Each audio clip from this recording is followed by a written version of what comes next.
Hello friends, welcome back to my YouTube channel Magadh Prakashan. उम्मीद करती हूँ कि आप सभी को मेरा वीडियो पसंद आ रहा है।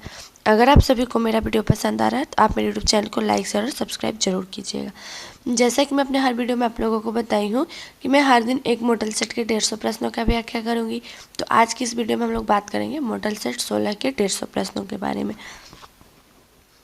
तो आज का जो हमारा पहला सवाल है वो है, भारतीय निर्वाचन आयोग द्वारा राष्ट्रीय मतदाता दिवस कब मनाया जाता है? तो 25 जनवरी को। यानी भारत निर्वाचन आयोग की स्थापना 25 जनवरी 1950 को की गई थी और वर्ष 2011 के उपलक्ष्य में प्रत्येक वर्ष 25 जनवरी को राष्ट्रीय मतदाता दिवस के रूप में मनाया जाता है।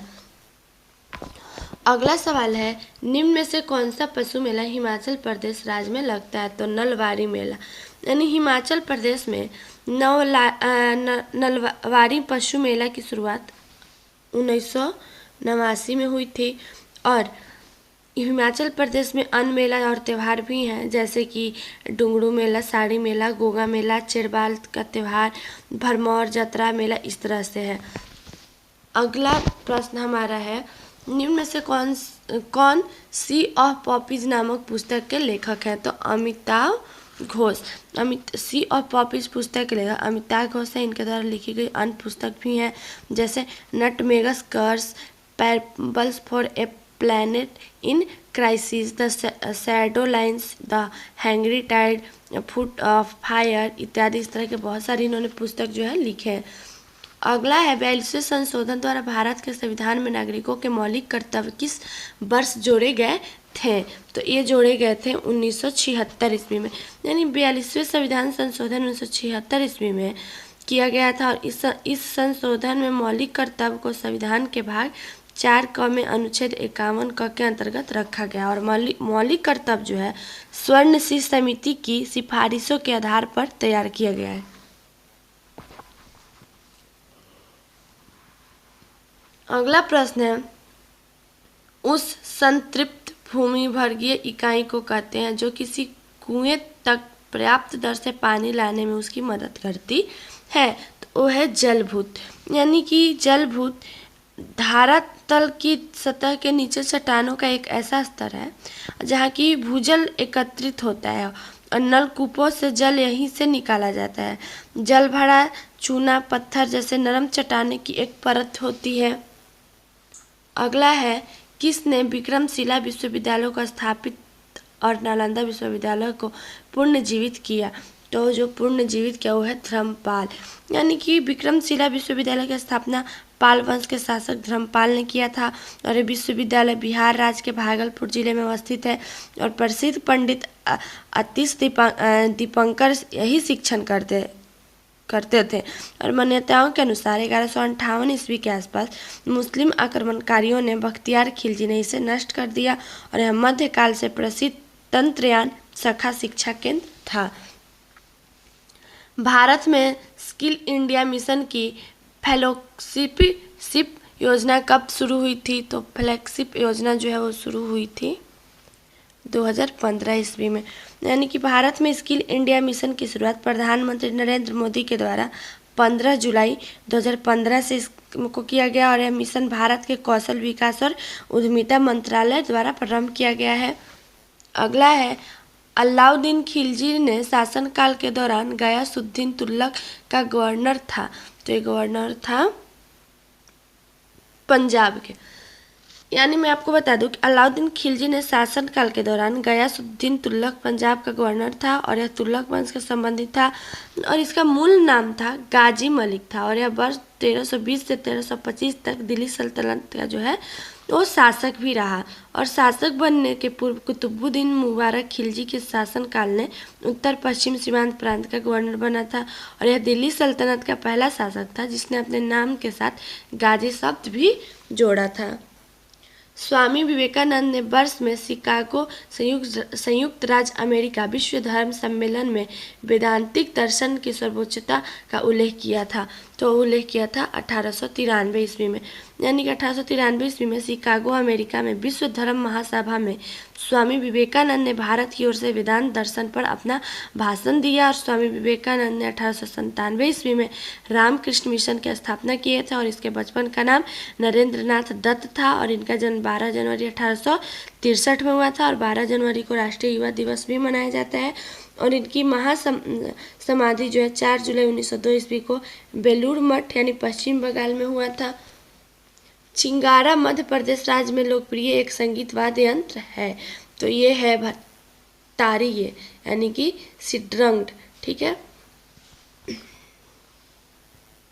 अगला है यशोविग्रह महिचंद्र और चंद्रदेव राजवंश के पहले 3 शासक थे। तो राजवंश के पहले 3 शासक वो थे गढ़वाल। ठीक है, यानी कि यशोविग्रह महिचंद्र और चंद्रदेव गढ़वाल राजवंश के प्रमुख शासक थे और गढ़वाल जो है राजवंश के संस्थापक चंद्रदेव थे तथा इसकी राजधानी वाराणसी थी। और चंद्रदेव ने प्रतिहार नरेश को हराकर कनौज पर अपना आधिपत्य स्थापित किया और इस विजय के उपलक्ष्य में चंद्रदेव ने महाराजी राजाधिराज की उपाधि भी ग्रहण किया और जयचंद्र 1170 से 1193 ईस्वी तक इस वंश का अंतिम सम्राट था। अगला है भारत सरकार का कौन सा अधिकारी सदस्य न होते हुए भी भारतीय संसद की कार्यवाही में भाग लेने का अधिकार रखता है। तो जो भाग लेने का अधिकार रखता है ऑर्डिनल जनरल। ठीक है, यानी कि इनके पास ऐसा अधिकार होता है कि संसद के अधिकारी सदस्य ना होते हुए भी इसके कार्यवाही में भाग ले सकते हैं। भारतीय संविधान के भाग 4 में दिए गए निर्देशित सिद्धांतों में निम्न में से कौन सा सूचीबद्ध है। तो जो इसमें सूचीबद्ध है वो है 1 और 2, यानी कि समान कार्य के लिए समान वेतन और समान नागरिक संहिता। यानी कि किसी भी, मैं आपको बता दूं कि संविधान के भाग 4 में दिए गए निर्देशित सिद्धांतों और अनुच्छेद 39 के अनुसार पुरुषों और स्त्रियों को समान कार्य करने के लिए समान वेतन का अधिकार दिया गया है। और इसी तरह अनुच्छेद 44 के तहत भारत के संपूर्ण राज्य क्षेत्र में नागरिकों के लिए एक समान नागरिक संहिता की व्यवस्था भी की गई है। लेखानुदान बना है। तो लेखानुदान बना है बजट पारित लंबित होने के कारण निधि आवंटन हेतु। यानी कि लेखानुदान राजस्व का लेखा जोखा होता है जो कि सामान्यतः बजट का अंग होता है और यदि मंत्री परिषद में इसे ही पारित कराना चाहे तो यही अंतरिम बजट बन जाता है।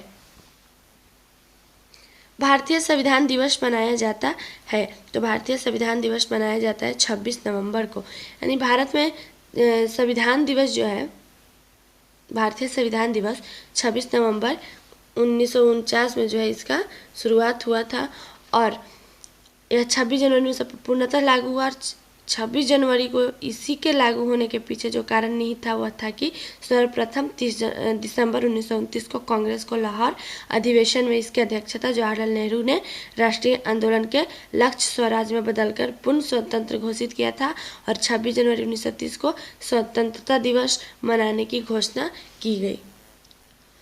भारतीय एमपी की सीट को रिक्त घोषित किया जा सकता है यदि वह सदन से लगातार की अवधि के लिए अनुपस्थित रहता है।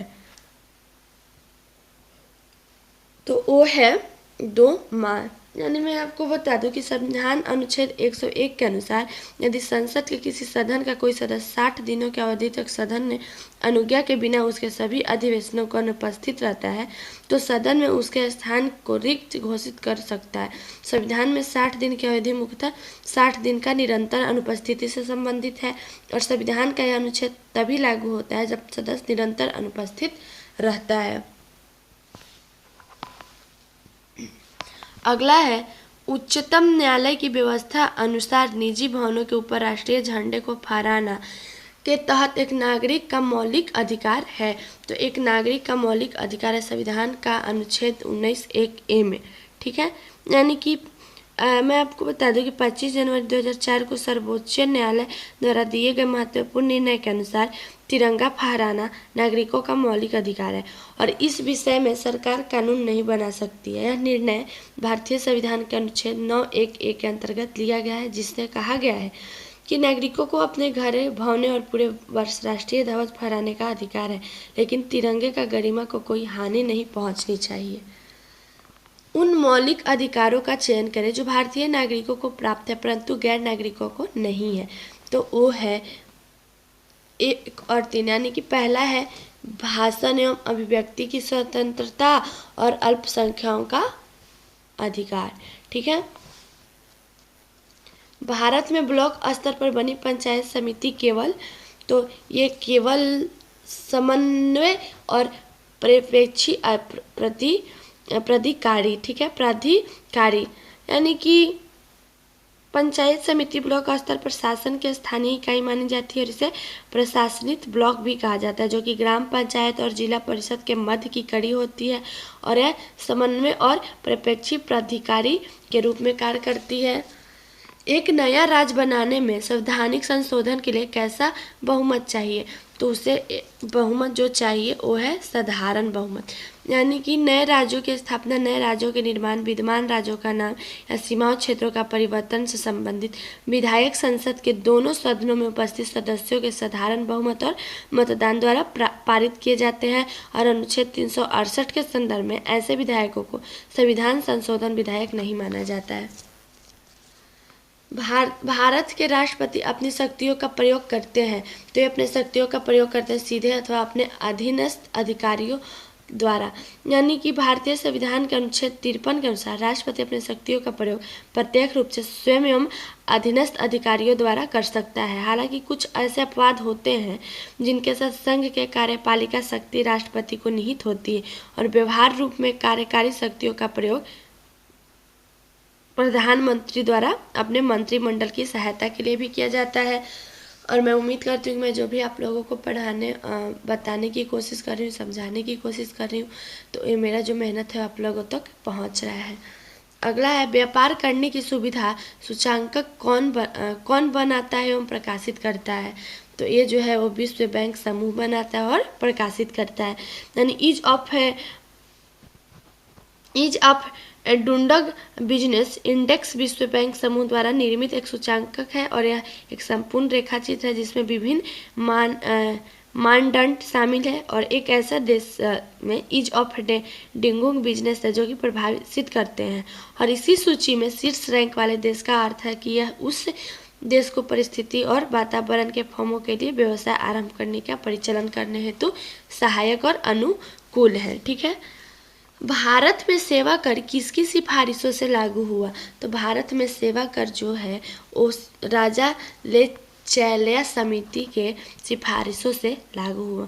यानी मैं आपको बता दूं कि कर सुधारों पर गठित डॉक्टर राजा चेलिहाय समिति की सिफारिशों के आधार पर 1 जुलाई 1994 को भारत में सेवा कर शुरुआत की गई थी और समिति का मानना था कि वस्तुओं के उत्पादन और उपभोग के संदर्भ में अप्रत्यक्ष करों को केंद्रीय स्तर पर तटस्थ होना चाहिए और इस दौरान वस्तुओं को सेवा को कवर किया जाना चाहिए। अगला है किस अर्थशास्त्री ने भारत में सबसे पहले वैज्ञानिक दृष्टि से राष्ट्रीय आय की गणना की? तो राष्ट्रीय आय की गणना BKRB राव। ठीक है। यानी मैं आपको बता दूं कि विजेंद्र कस्तूरी रंगावरदराजा राव द्वारा भारत में सर्वप्रथम वैज्ञानिक दृष्टि से राष्ट्रीय आय की गणना की गई और राव द्वारा 3 प्रमुख संस्थानों की स्थापना में योगदान दिया गया जिनमें दिल्ली स्कूल ऑफ इकोनॉमिक्स, आर्थिक विकास के संस्थान और सामाजिक एवं आर्थिक परिवर्तन संस्थान शामिल हैं और इसके अलावा जो सामाजिक विज्ञान अनुसंधान, कृषि आर्थिक केंद्र और जनसंख्या अनुसंधान केंद्र परिषद की स्थापना भी की गई जो कि महत्वपूर्ण भूमिका निभाई। निम्न में से नकदी फसल कौन सी नहीं है? तो जो नकदी फसल नहीं है वो है ज्वार। यानी मैं आपको बता दूं कि नकदी फसलों के अंतर्गत उन व्यापारिक फसलों को सम्मिलित करते हैं जिन्हें आमदनी के लिए सीधे या अर्ध प्रसंस्कृत रूप से किसानों द्वारा बेचा जाता है और इन्हें गन्ना, तंबाकू, रेशेदार फसलें मतलब इस तरह के प्रमुख फसलें हैं जो कि बेची जाती हैं। मुसलमान यदि खुश हैं और संतुष्ट हैं तो भारत में ब्रिटिश शक्ति का महत्तम बचाव होगा। ठीक है। यह किसने लिखा? तो यह जो है वो लिखे थे W हंटर। यानी कि 1871 ईस्वी में प्रकाशित अपने पुस्तक द इंडियन मुसलमान में सर विलियम विल्सन हंटर ने तर्क दिया कि ब्रिटिश शासन में मुसलमानों के मन उपजी गलत प्रभातियों के दूर करना चाहिए और यह मुसलमान संतुष्ट और सहमत हैं तो भारत में ब्रिटिश शक्ति को महत्वपूर्ण स्तंभ होंगे। हंटर के आग्रह के परिणाम स्वरूप मुस्लिम समुदाय प्रति ब्रिटिश सत्ता के दृष्टिकोण में बदलाव आया। बिरसा को सोते हुए पकड़ा गया, तो बिरसा को सोते हुए पकड़ा गया था 3 मार्च 1900 को, यानी कि बिरसा मुंडा को 3 मार्च 1900 को तब पकड़ा गया जब वह चक्रधरपुर में जमकोपई जंगल में अपनी जनजातीय गुरिल्ला सेना के साथ गहरी नींद में सो रहा था। लगभग 460 जनजातीय लोगों को गिरफ्तार किया गया, जिसमें से 1 को मृत्युदंड, 39 को काली पानी और 23 लोगों को 14 वर्षों की जेल की सजा। 19 जून 1900 को रांची जेल में बिरसा मुंडा की मृत्यु हो गई थी। अगला प्रश्न हमारा है 1936 ईस्वी में लखनऊ में अखिल भारतीय किसान सभा का प्रथम अध्यक्ष किसे चुना गया? तो प्रथम अध्यक्ष चुना गया स्वामी सहजानंद सरस्वती, यानी कि 11 अप्रैल 1936 को भारतीय राष्ट्रीय कांग्रेस के लखनऊ अधिवेशन में स्वामी सहजानंद सरस्वती को अखिल भारतीय किसान सभा का प्रथम अध्यक्ष निर्वाचित किया गया था और AIKS में प्रयास नेता जैसे NG रंगा और EMS नबूदरीपाद भी शामिल थे और अगस्त 1936 में जारी किसान घोषणा पत्र में जमींदार प्रथा के उन्मूलन और ग्रामीण किसानों के ऋणों को भी रद्द करने के लिए मांग की गई। किसने यूरोपियन नील बगान मालिकों द्वारा किसानों से शोषण की तरफ गांधी जी का ध्यान आकर्षित किया? तो जो गांधी जी का ध्यान आकर्षित किया वो थे राजकुमार शुक्ल, यानी कि नील आंदोलन की शुरुआत सितंबर 1859 ईस्वी में बंगाल के नदिया जिले में गोविंदपुर गांव में हुई और यह विद्रोह भारतीय किसानों द्वारा ब्रिटिश नील उत्पादकों के खिलाफ किया गया था और अंग्रेज अधिकारी किसानों के बिना पैसे दिए ही नील की खेती का काम करने के लिए विवश करते थे। तब उन्हें कम रकम देकर करारनामा लिखवा लेते थे, जिसे दंडनी प्रथा कहा जाता है। असहयोग आंदोलन के दौरान किसने पटना कॉलेज छोड़ा जबकि उसकी परीक्षा के केवल 20 दिन बचे थे? तो ये जो है वो छोड़े थे जयप्रकाश नारायण, यानी असहयोग आंदोलन के दौरान जयप्रकाश नारायण ने पटना कॉलेज छोड़ा जिसका परीक्षा का मात्र 20 दिन ही बचा हुआ था।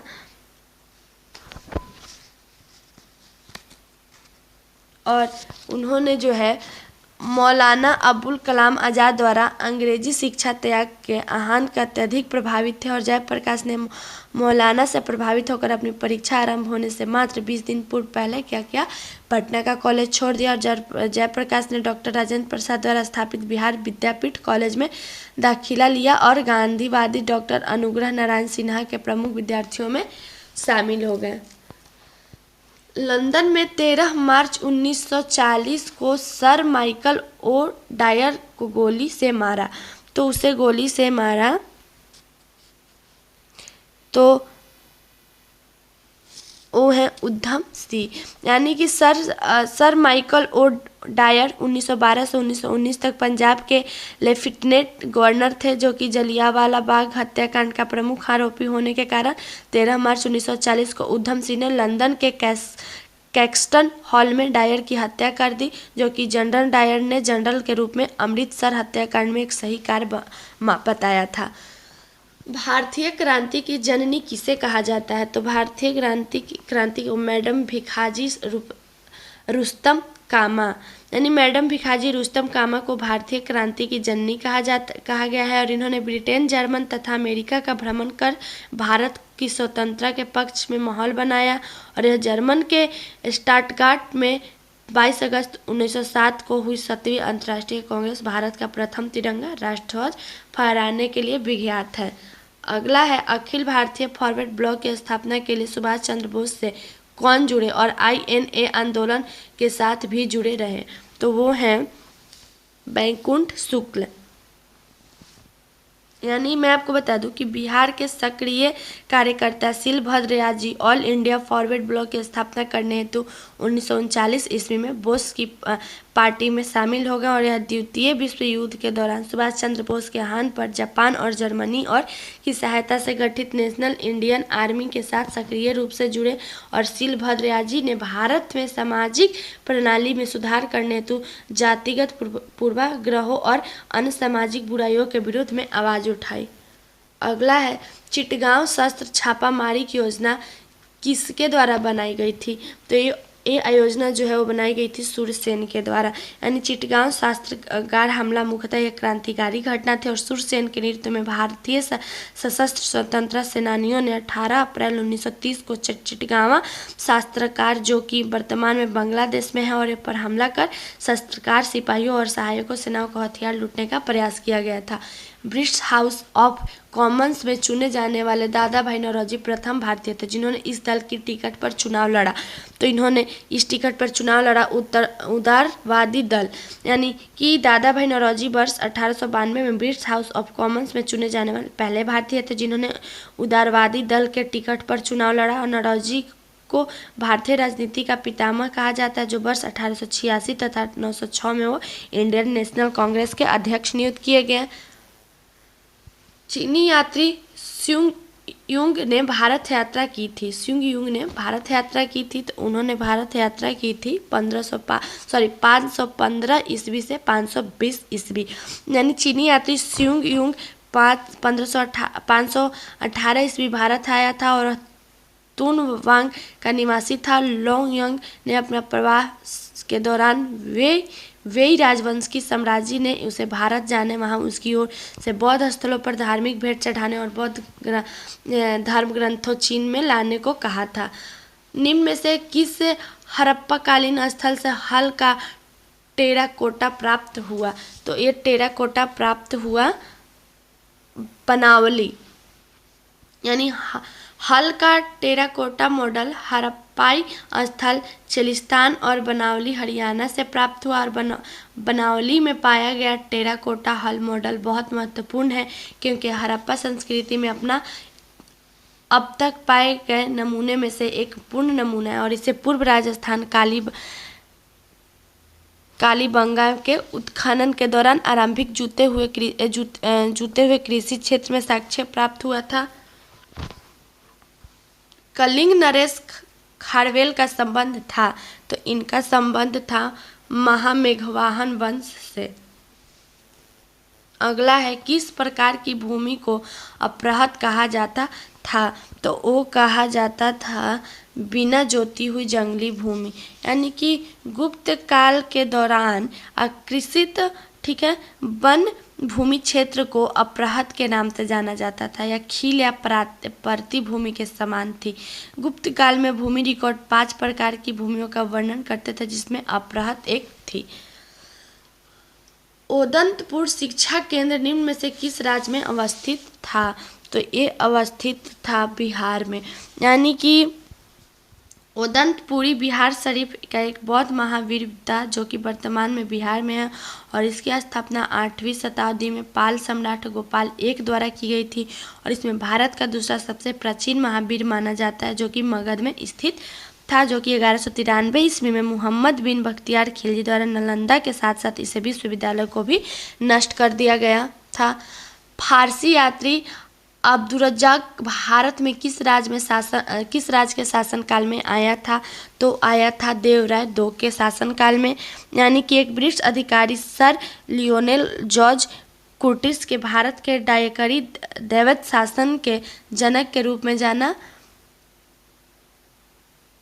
और अब्दुर्रज्जाक जो है एक फारसी यात्री था जिसने शाहरुख द्वारा एक राजदूत के रूप में कालीकट के शासक जमोरिन के पास भेजा गया था। अब्दुर्रज्जाक ने अप्रैल 1443 में देवराय II के शासनकाल के दौरान विजयनगर की यात्रा की थी और उसने 45 पेज की अपनी पुस्तक मतला उस साइदिन एवं मजमा उल बहरीन के भारत में अपनी यात्रा के विवरणात्मक वर्णन किया।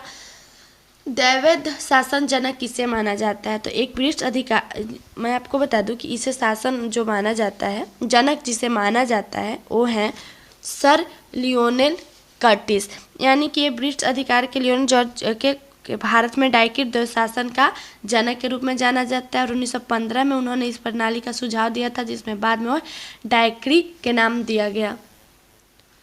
कर्नाट वंश का अंतिम शासक कौन था? तो कर्नाट वंश का अंतिम शासक जो है वो थे हरि सिंह। ठीक है, हरि सिंह। और मैं आपको बता दूं कि कर्नाट वंश के सबसे प्रसिद्ध और अंतिम राजा हरि सिंह देव था और उन्होंने पंजी व्यवस्था या मैथिली ब्राह्मण और मैथिली कायस्थ को भी लागू करने का महत्वपूर्ण भूमिका निभाई और कला और साहित्य को महान संरक्षण भी दिया। अगला है राजनीति रत्नकार पुस्तक का लेखक है, तो उसके लेखक जो हैं वो हैं चंदेश्वर। ठीक है, यानी कि राजनीति रत्नकार नामक पुस्तक की रचना चंदेश्वर द्वारा 14वीं शताब्दी में की गई थी और यह पुस्तक कालावधि से संबंधित है और एक महत्वपूर्ण राजनीतिक सार संग्रह है, जिसमें मिथिला के कर्नाट वंश का इतिहास और राजनीतिक पर प्रकाश डालती है। और चंदेश्वर अंतिम कर्नाटक शासक हरि सिंह के द्वारा दरबार का एक मंत्री भी था।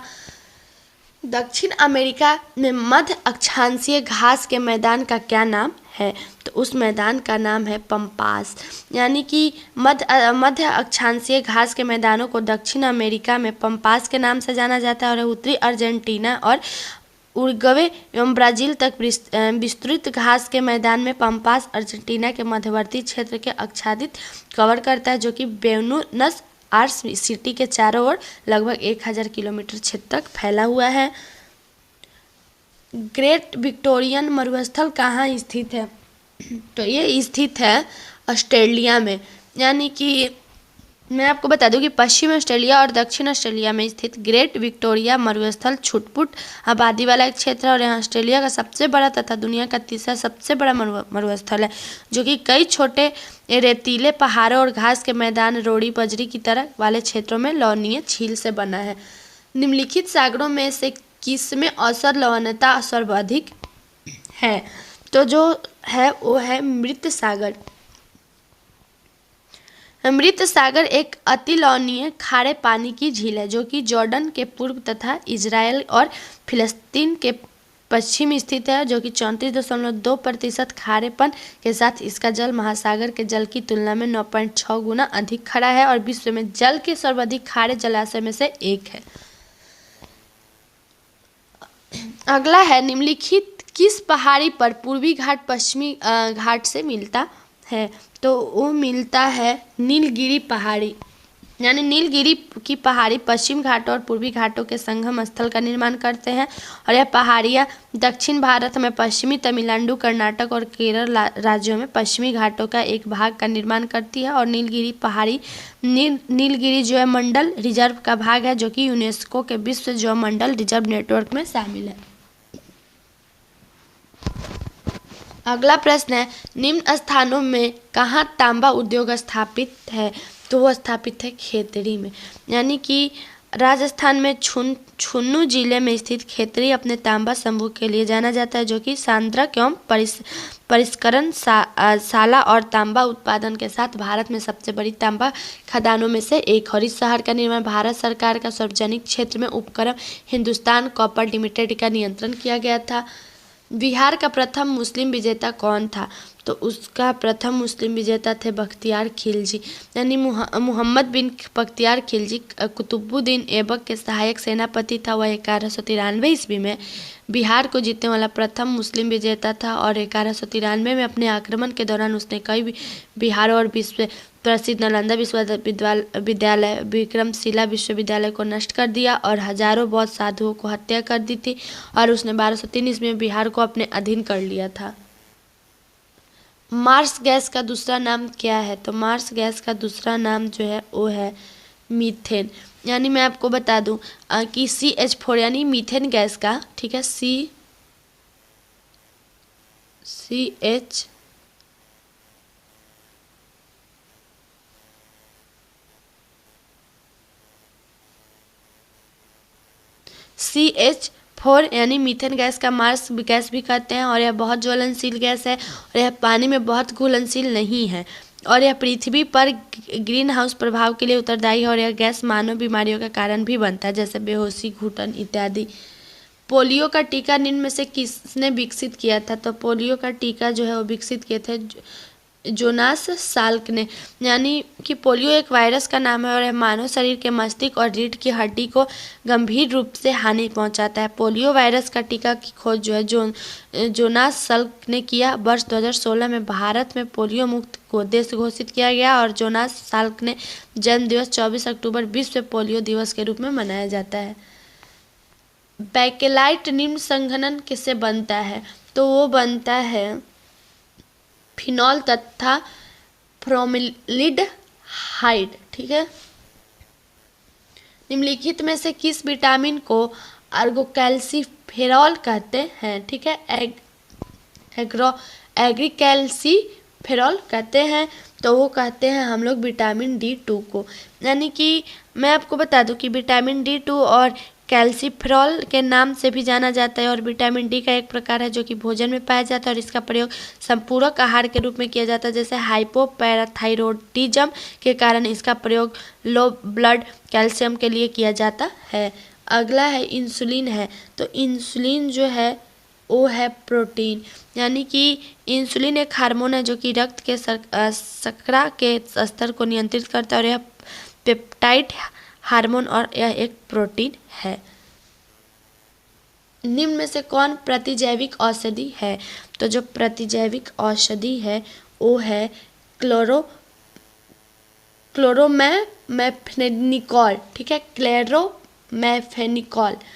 यानी कि ये जो है क्लोरोफेनिकॉल यह एक प्रतिजैविक एंटीबायोटिक औषधि है जिसका प्रयोग जीवाणु के उत्पन्न संक्रमणों के उपचार के लिए किया जाता है और इसका प्रयोग मुख्यतः मेनिंजाइटिस, प्लेग, हैजा और टाइफाइड बुखार में किया जाता है और यह औषधि विश्व स्वास्थ्य संगठन के आवश्यक औषधियों की सूची में शामिल है और स्वास्थ्य तंत्र के लिए अधिक प्रभावी और सुरक्षित है।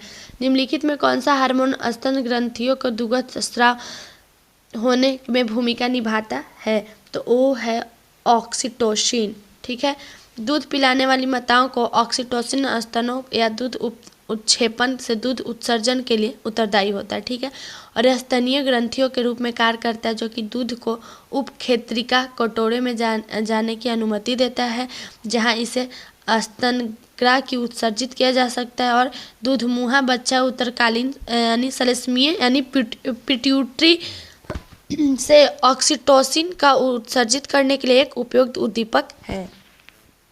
अगला है वनस्पति तेल से वनस्पति घी बनाने में प्रयुक्त होने वाली गैस। तो प्रयुक्त होने वाली गैस है हाइड्रोजन। यानी कि वनस्पति घी पूर्णतः आंशिक रूप से हाइड्रोजनकृत वनस्पति खाद्य तेल है जिसे प्रायः हाइड्रोजन गैस की उपस्थिति में निर्मित किया जाता है और हाइड्रोजन गैस को जब 5 वायुमंडलीय दाब के अंतर्गत उत्प्रेरक के रूप में उत्कृष्ट रूप में विभाजित निकेल की उपस्थिति में 1800 डिग्री पर वनस्पति तेल जैसे मूंगफली के तेल, बिनौल के तेल, नारियल के तेल से गुजारा जाता है। घरेलू ईंधन के रूप में प्रयुक्त एलपीजी में मुख्यतः होते हैं। तो उसमें मुख्यतः होते हैं ए और बी दोनों यानी ब्यूटेन और प्रोपेन। साबुन ग्रीस को हटाता है। तो साबुन जो है वो पायसीकरण द्वारा, यानी कि मैं आपको बता दूं कि साबुन ग्रीस को पायसीकरण द्वारा हटाता है और साबुन के अणु लंबी श्रृंखला वाले कार्बोक्सिलिक अम्लों को सोडियम और पोटेशियम लवण होते हैं जो कि साबुन का आयनिक भाग जल के घुल जाता है और कार्बन श्रृंखला तेल को में घुल जाती है और इस प्रकार साबुन के अणु जो है मिसेसी संरचना तैयार करते हैं जहां अणु एक सिरा तेल कण की ओर तथा आयनिक सिरा बाहर की ओर होता है। अगला है सूची 1 को सूची 2 के साथ सुमेलित कीजिए तथा सूचियों के नीचे दिए गए कूटों का प्रयोग कर सही उत्तर चुनिए। यानी त्वचा कैंसर, ध्वनि प्रदूषण, वैश्विक तापमान, आयोजन छेद, क्लोरोफ्लोरिकार्बन, पराबैंगनी प्रकाश, डेसिबल और कार्बन डाइऑक्साइड। और इन्हें हमें सही मिलान करना है। तो इन्हें हम सही मिलान कैसे करेंगे? इस तरह से। ठीक है, मानव शरीर में विटामिन ए भंडारित होता है तो वो होता है यकृत में। यानी कि विटामिन ए रेटिनॉल, ठीक है, वसा में घुलनशील होता है और इसका भंडारण तब होता है जब यह आवश्यकता से अधिक मात्रा में उपलब्ध होती है और अधिकांश विटामिन ए 90% एकत्र भंडारित होता है। रक्त कैंसर यानी ल्यूकीमिया की रोकथाम में प्रयोग किए जाने वाला रेडियो समस्थानिक है, तो वो है फास्फोरस 32। ठीक है, यानी कि रेडियो एक्टिव फास्फोरस में P32 के रूप में जाना जाता है और इसका प्रयोग असमान कोशिका बहुप्रजनन अर्थात पॉलीसिथोमिया, लाल रक्ताणुओं के में वृद्धि और ल्यूकीमिया यानी श्वेत रक्ताणुओं में वृद्धि के उपचार हेतु किया जाता है। इसका प्रयोग ट्यूमर के उपचार में किया जाता है और सोडियम फास्फेट के रेडियोधर्मी के रूप में भी किया जाता है। अगला है आयोडीकृत लवण में रहता है, तो आयोडीकृत लवण में रहता है पोटेशियम आयोडाइड। निम्नलिखित में से किसकी मात्रा अम्ल वर्षा में सबसे अधिक होती है, तो वो होती है H2SO4, यानी कि अम्ल वर्षा में सर्वाधिक H2SO4 65% होती है और इसमें HNO3 30% तथा HCl 5% उपलब्ध होता है। अगला है गॉड पार्टिकल है, तो गॉड पार्टिकल जो है वो है हिग्स बोसॉन। ठीक है, यानी मैं आपको बता दूं कि गॉड पार्टिकल हिग्स बोसॉन आधुनिक भौतिकी एक भूलमत कण है और हिग्स बोसॉन पीटर हिग्स यानी भौतिकीविद के नाम पर पड़ा है। कणीय तत्व क्या है, तो कणीय तत्व है वायु प्रदूषक, यानी कि विक्त पदार्थ यानी कि कण प्रदूषण के रूप में भी जाना जाता है और यह अत्यधिक छोटे कणों के तरल बूंदे का एक जटिल मिश्रण है जो वायु में मिलने के बाद प्रदूषकों के रूप में कार्य करता है और इस जटिल मिश्रण में कार्बनिक और अकार्बनिक कण जैसे धूल, पराग, काजल, धुआं इत्यादि भी शामिल हैं। और ये जो है कण अत्यंत छोटे होते हैं और इन्हें श्वास में भी के कारण स्वास्थ्य गंभीर समस्या भी उत्पन्न हो सकती है। अगला है एक व्यक्ति अपनी आंख से 60 सेंटीमीटर कम दूरी पर रखी वस्तु को स्पष्ट नहीं देख पाता है। इस दोष के निवारण के लिए उसे कितनी क्षमता की लेंस का प्रयोग करना होगा, तो उसे जो है वो 7/3 का दर्पण का जो है वो लेंस का उपयोग करना चाहिए। 2 5 UF के सधारित समांतर क्रम में जोड़े गए, फिर इनके साथ एक 10 UF का सधारित श्रृंखला में जोड़ा गया, परिणाम स्वरूप सधारित होगी तो वो होगी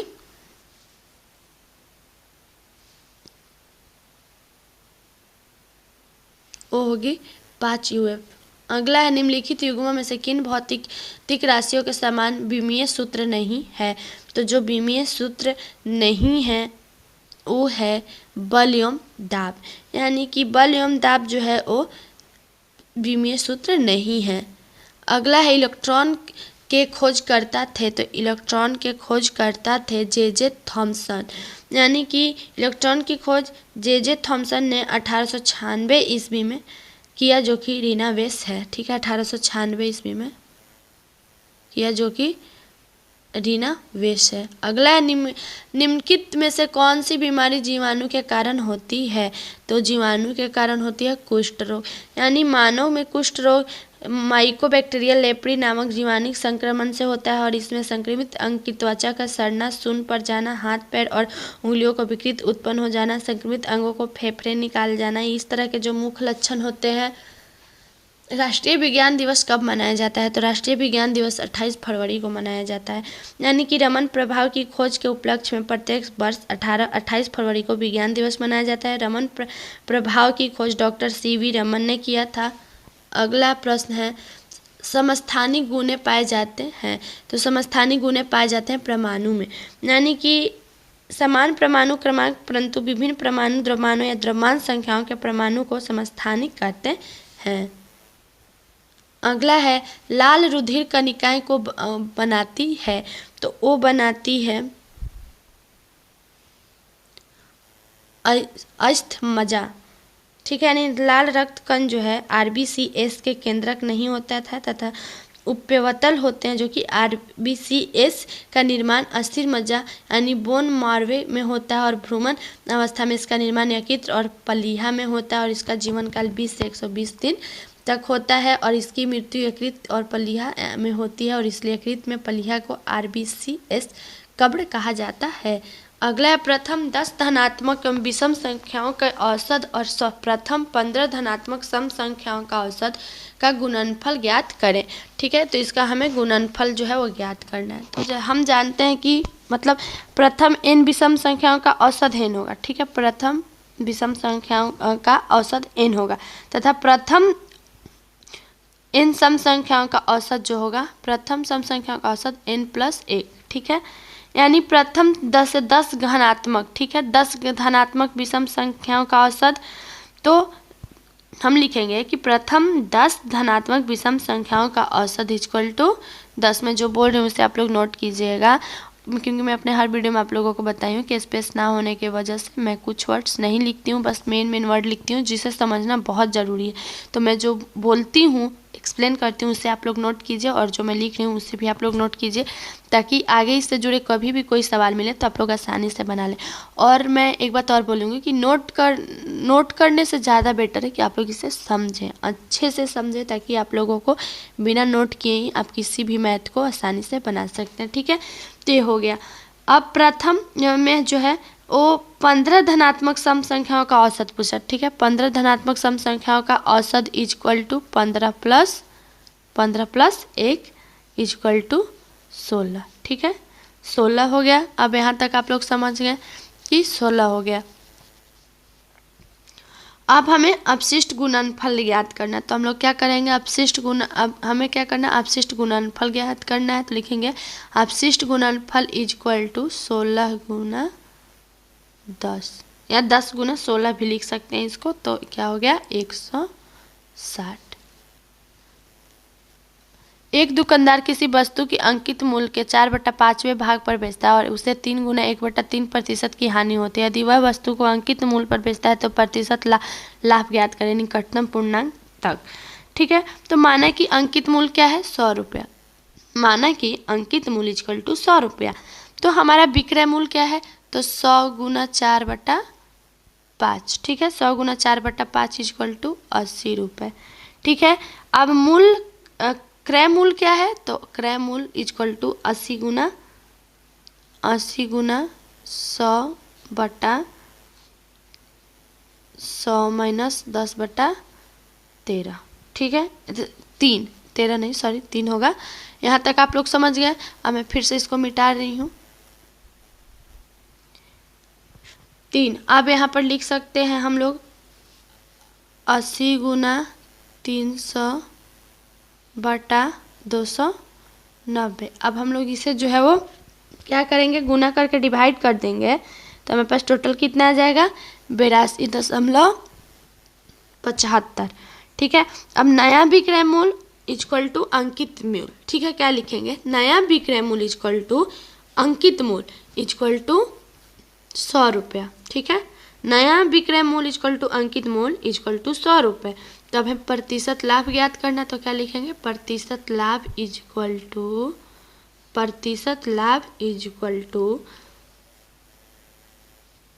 100 माइनस 82.75 बटा 82.75। ठीक है, गुना इसी में होगा, इसी लाइन में गुना 100। ठीक है, गुना 100, तो टोटल हमारे पास क्या गया, 17.25 बटा 82.25। ठीक है, 82.25 गुना 100। इसको मैं यहाँ तक तो आप लोग समझ गए। यहाँ हम लिखते हैं 17.25 बटा 82.75। ठीक है, 82.75 गुना 100। तो ये तो आप लोगों को करने आता है कि गुना करने के बाद इतना प्रतिशत निकालना। तो 20% हमारा क्या निकल गया, 20.84% इक्वल टू, मतलब इसको हम लोग मान लेंगे 21%। ठीक है, 3 किलोमीटर घंटा की चाल से चलने वाला एक व्यक्ति किसी वर्गाकार मैदान को विकर्णतः 5 मिनट में पार करता है। मैदान का क्षेत्रफल मीटर स्क्वायर में है, ज्ञात करें। तो यहाँ पर जैसे कि मैं आप लोगों को पहले भी बताई हूँ कि इसे कैसे हम लोग बनाते हैं, ठीक है। तो आप लोग इसको बनाइएगा और अगर सॉल्व हो जाता है तो बहुत अच्छी बात है कि आप लोग मेरे पढ़ाए हुए, मेरे बताए हुए बातों को समझ रहे हैं। तो आज का जो है आप लोगों को पहला सवाल जो है वो, तो इसका मैं आंसर बता देती हूँ, 31,250 रुपये। और आप लोग मीटर स्क्वायर, तो आप लोग इसको खुद से सॉल्व कीजिएगा। अतुल 12,000 रुपये की राशि उधार लेता है और पहले वर्ष के अंत में 4,800 रुपये और दूसरे वर्ष के अंत में 9,240 रुपये का भुगतान कर उसे चुकाने के लिए तैयार होता है। वार्षिक चक्रवृद्धि ब्याज की दर ज्ञात करें। तो माना कि दर इक्वल टू 100, 10%, ठीक है। दर इक्वल टू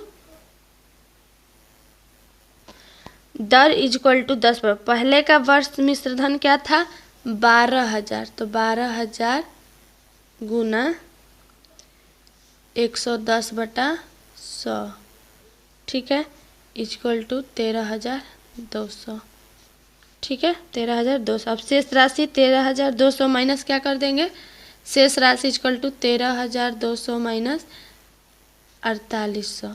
तो 13,200 तो क्या करें, हमारे पास टोटल कितना बच जाएगा, 8400, यानी 8,400, ठीक है। यहाँ तक आप लोग समझ गए, 8,400। अब दूसरे वर्ष के अंत में मिश्रधन, तो 8400 गुना 110/100 इक्वल टू 9,240, ठीक है, 9,240। तो 9,240 का हम लोग अगर निकालेंगे प्रतिशत, तो हमारे पास कितना जाएगा, 10%। अगला प्रश्न है, 18 पुरुष किसी कार्य को 14 दिन में पूरा कर सकते हैं। 3 महिलाएं 2 पुरुषों के बराबर कार्य कर सकती हैं। 5 पुरुष और 6 महिलाएं कार्य शुरू करते हैं और 4 दिन तक कार्य करते हैं। इसके बाद समूह में 3 और पुरुष शामिल होते हैं। कार्य कुल कितने दिन में पूरा होगा, ठीक है। तो यहाँ पर जो है 3, ठीक है, 3 और पुरुष शामिल होते हैं। तो यहाँ पर हम लोग लिख सकते हैं कि 3 मानते हैं कि 3 औरत और 2 मर्दाना, ठीक है, पुरुष, औरत और पुरुष। तो हम लोग यहाँ पर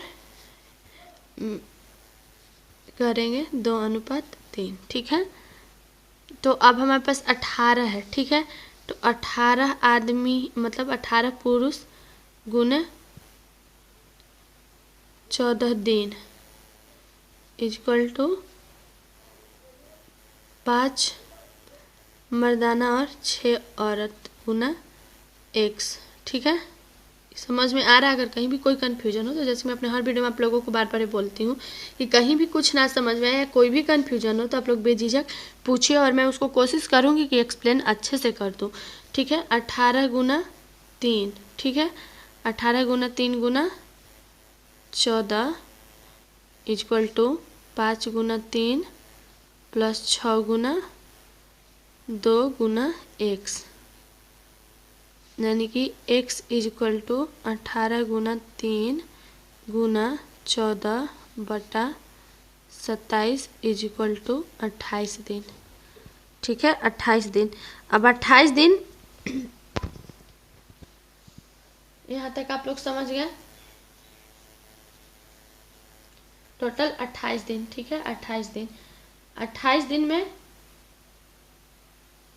4 दिन और 24 दिन, ठीक है, 24 दिन, यानी कि 4 दिन का जो काम है वो क्या है, 5 पुरुष जो है 6 सप्ताह में, ठीक है, 5 पुरुष प्लस 6 महिलाएं, ठीक है। उसी तरह से 24 दिन में 8 पुरुष और 6 महिलाएं, ठीक है। तो टोटल क्या हो गया, 5 + 6 गुना 24 कर देंगे, यहाँ 5 गुना 6, 5 गुना,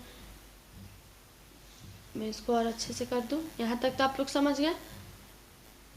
अब यहाँ पर 5 + 6 गुना 24 इक्वल टू 8 + 6 गुना x, ठीक है, यानी कि 5 गुना 3 प्लस 6 गुना 2 गुना 24 इजक्वल टू 8 गुना 3 प्लस 6 गुना 2 गुना x, ठीक है। अब टोटल गुना करने के बाद 27 गुण, यहाँ तक आप लोग समझ गए।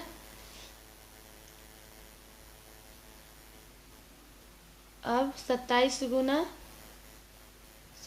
गुना 24 इजक्वल टू 36 गुना x, x equal to total कितना गया 18 दिन, ठीक है। अब पूरे कार्य करने में लगा समय, ठीक है, लिखेंगे कि पूरे कार्य करने में लगा समय, तो 4 प्लस 18 इजक्वल टू 22 दिन। स्थान ए और बी एक दूसरे से 45 किलोमीटर की दूरी पर स्थित है। स्थान ए से एक कार चलना शुरू करती है और दूसरी समय स्थान बी से दूसरी कार चलना शुरू करती है। यदि वो समान दिशा में चलती है तो 4.5 घंटे में मिलती है, और यदि वह एक दूसरे की ओर चलती है तो 27 मिनट में मिलती है। तेज चलने वाली कार की चाल किलोमीटर घंटा में ज्ञात करें। तो यहाँ पर किलोमीटर घंटा में ज्ञात करनी है, ठीक है। तो माना तेज चलने वाली कार की गति x किलोमीटर, ठीक है, माना तेज चलने वाली कार की गति इक्वल टू x किलोमीटर, धीमी चलने वाली कार की गति इक्वल टू y किलोमीटर। तो अब यहाँ पर क्या लिखेंगे, x माइनस वाई, ठीक है, x minus y equal to 45 kilometre बोल रहा है, 45 किलोमीटर बटा 4 गुना 1/2, ठीक है, इक्वल टू 45 गुना 2/9 इक्वल टू 10, ठीक है, यानी x minus y equal to 10। ये हमारा क्या हो गया, पहला समीकरण हो गया।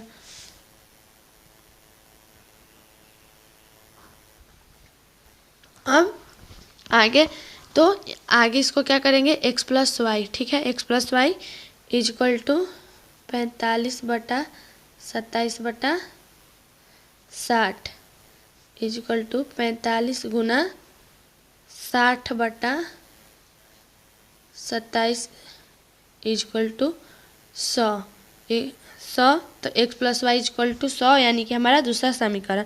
अब पहला समीकरण और दूसरा समीकरण, तो x इक्वल टू 55 ये हो गया, और y equal to 45, y equal to 45 kilometre घंटा।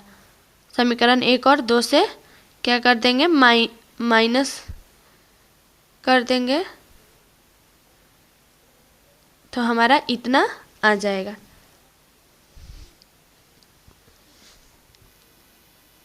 यानी कि 55, समझ गए होंगे, यानी 55 माइनस 10 कर देंगे तो हमारा 45 आ जाएगा। अविनाश के पास गौरव की तुलना में विभिन्न देशों के 20% कम सिक्के हैं। गौरव के पास चेतन की तुलना से ऐसी 40% अधिक सिक्के हैं। चेतन के पास सिक्के की संख्या अविनाश के पास सिक्कों की संख्या से कितना प्रतिशत कम है, दशमलव के साथ एक स्थान तक सही है, ठीक है। तो अविनाश, ठीक है, अविनाश के पास, तो लिखेंगे कि अविनाश के पास, तो यहाँ पर अविनाश लिख देंगे, ठीक है, अविनाश, तो 40 गुना 80/100 यानी कि 112, ठीक है। गौरव के पास क्या है, 140 गौरव, ठीक है।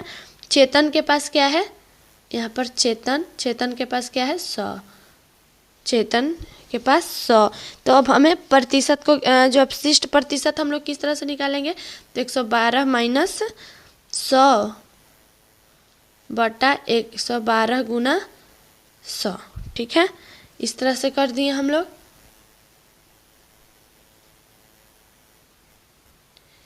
अब हम प्रतिशत निकालना है, तो 112 माइनस 100 बटा 112 गुना 100, ठीक है, 12 बटा 112 गुना 100 प्रतिशत निकाल देंगे तो हमारे पास कितना आ जाएगा, 10.71, यानी 10.7। अगला है अनिल और कुमुद के मासिक वेतन का अनुपात 19:17। यदि अनिल और कुमुद के वेतन में क्रमशः 2000 और 1000 की रुपए की वृद्धि होती है, उनके वेतन का अनुपात 8:7 हो जाता है। कुमुद का वर्तमान वेतन रुपए में ज्ञात करें। तो माना अनिल तथा कुमुद का मासिक वेतन क्रमशः 19x और 17x, ठीक है। तो यहाँ पर क्या करेंगे, 19x प्लस 2000 बटा 17x प्लस 1000 इक्वल टू 8/7, ठीक है।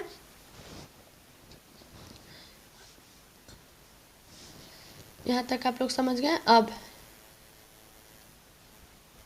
ठीक है।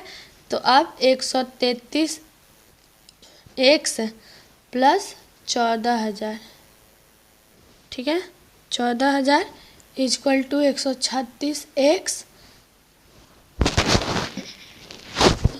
प्लस 8000,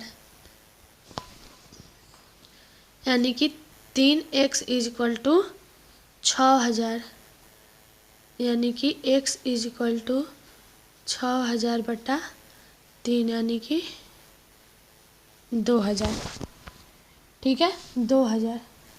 अब हम लोग लिखेंगे कि कुमुद का वर्तमान वेतन, कुमुद का वर्तमान वेतन इक्वल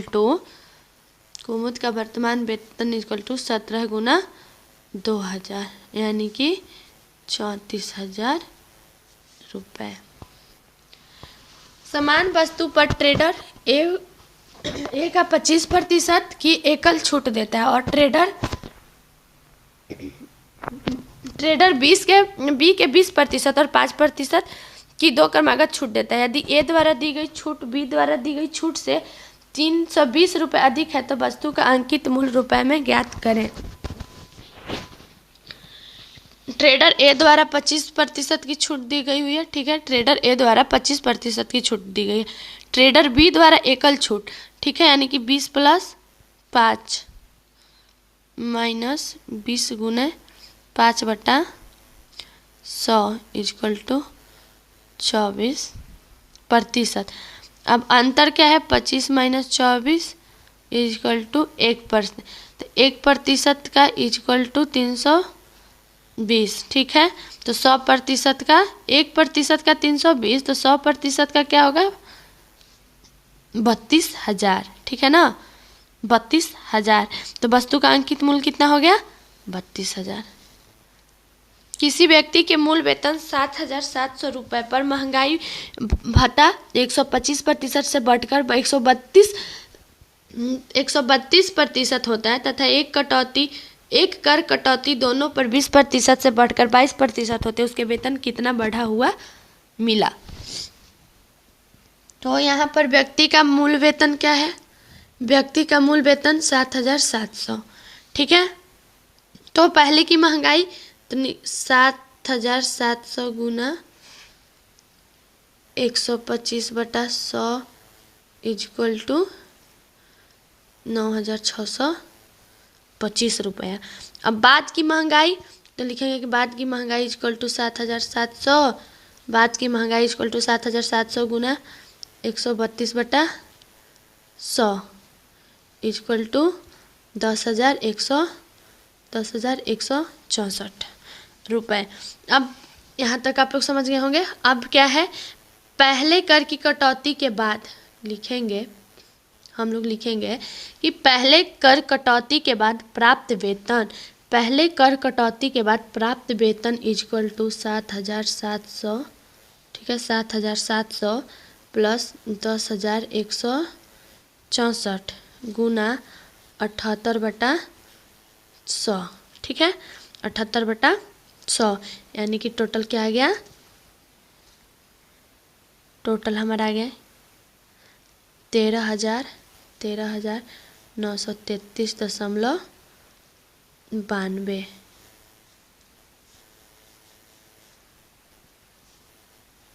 13,933.92, ठीक है। तो अब क्या कर देंगे, बढ़ा हुआ अपशिष्ट वेतन इक्वल टू 13,933.92 92 माइनस 13,860, ठीक है। माइनस करने के बाद टोटल क्या आ गया 73.92 यानी कि 74, ठीक है। संख्या 100 से 999 तक अंक 9 कितनी बार आएगा, ठीक है। 9 कितनी बार आएगा, तो 1 से 99 तक के अंक में 9 जो है 9 इकाई के स्थान पर और 10 बार में 10 दहाई के स्थान पर, ठीक है। इसको हम लोग आप लोग समझिएगा, बहुत जो है 5-4 का मैथ का बुक से सवाल है। तो 1 से 99 तक का अंक 9 का इकाई के स्थान पर और 10 बार का दहाई के स्थान पर तो 10 बार आता है, और 1 से 99 तक के अंक में 9 यानी 20 बार आता है। कितने बार आता है 20 बार आता है, क्योंकि जोड़िए 9 फिर 19 के में भी 9, 29 में 9, 29 में 9, 39 में 9, 49 में 9, मतलब इस तरह से करते हुए 9 का जो है वो 20 बार आता है 99 तक। तो 900 से 99 तक सेकंड के स्थान पर, ठीक है। 900 से 99 तक का सेकंड के स्थान पर जो है 9 अंक 100 बार आता है, यानी 100 से 99 तक के अंक में 9 जो है 100 से 99 तक में 100 से 999 तक अंक 9 आएगा, ठीक है। यानी तो क्या कर देंगे 20 गुना 9, 20 गुना 9 प्लस 100, ठीक है। यानी कि 180 प्लस 100 इक्वल टू 280, ठीक है। 280 बार। एक थैली में 25 पैसे, 10 पैसे तथा 5 पैसे के सिक्के हैं तथा ये सिक्के क्रमशः 1:2:3 के अनुपात में है। यदि कुल सिक्कों का मूल्य 30 रुपये है तो 5 पैसे के सिक्कों की संख्या क्या है। तो इसका जो है वो 150 है। इनके मूल्यों के अनुपात में हम लोग गुना करते जाएंगे, गुना करने के बाद जितना आएगा उसको कर देंगे तो हमारा आ जाएगा। और बहुत इजी सवाल है, आप लोग इसको बनाइए ताकि आप लोगों को भी समझ में आए कि आप लोग जो समझ रहे हैं, पढ़ रहे हैं इतने दिनों से, आप लोग कितना समझ पाए हैं। अगला है, यदि ब्रैकेट 2 इक्वल टू 1.4142 तो 7/3 प्लस ब्रैकेट 2 का मान होगा, ठीक है। तो ये हमारा प्रश्न है, ठीक है। प्रश्न हमारा ये है, तो हम लोग क्या लिखेंगे equal to 7/3 plus bracket 2 equal to 7 गुना 3 माइनस ब्रैकेट 2 बटा 3 प्लस ब्रैकेट 2 3 माइनस ब्रैकेट 2, ठीक है। समझ गए यहाँ तक। यानी कि 7 माइनस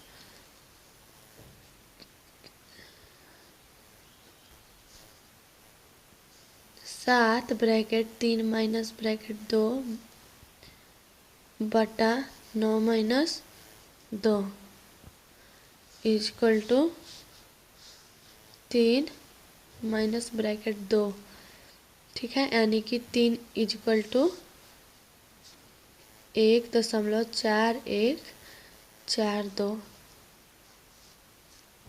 इक्वल टू प्लस कर देंगे तो क्या हो जाएगा 1.5858। एक कार 3 किलोमीटर की 4 क्रमिक विस्तार को 10 किलोमीटर घंटा, 20 किलोमीटर घंटा, 30 किलोमीटर घंटा एवं 60 किलोमीटर घंटा की गति से तय कर, उसी की औसत गति इस अंतर पर है। तो यहाँ पर यात्रा में तय की गई कुल दूरी क्या है, लिखेंगे यात्रा में तय की गई कुल दूरी इक्वल टू 3 + 3 + 3 + 3 इक्वल टू 12, ठीक है 12। अब यात्रा में लगा समय 3/10 प्लस 3/20 प्लस 3/30 प्लस 3/60, ठीक है 3/60 यानी कि 18 प्लस, यहाँ तक समझ गए आप लोग। क्योंकि यहाँ पर 3 बोल रहा है तो 3 किलोमीटर बोल रहा है, इसलिए मैं वैसे की हूँ, ठीक है। अब हम लोग लिखेंगे 8 और 18 प्लस 9 प्लस 6 प्लस 3 बटा 60 घंटे इक्वल टू 36 बटा 60, यानी कि 3/5। ठीक है, 3/5 घंटे। अब यहाँ तक आप लोग समझ गए।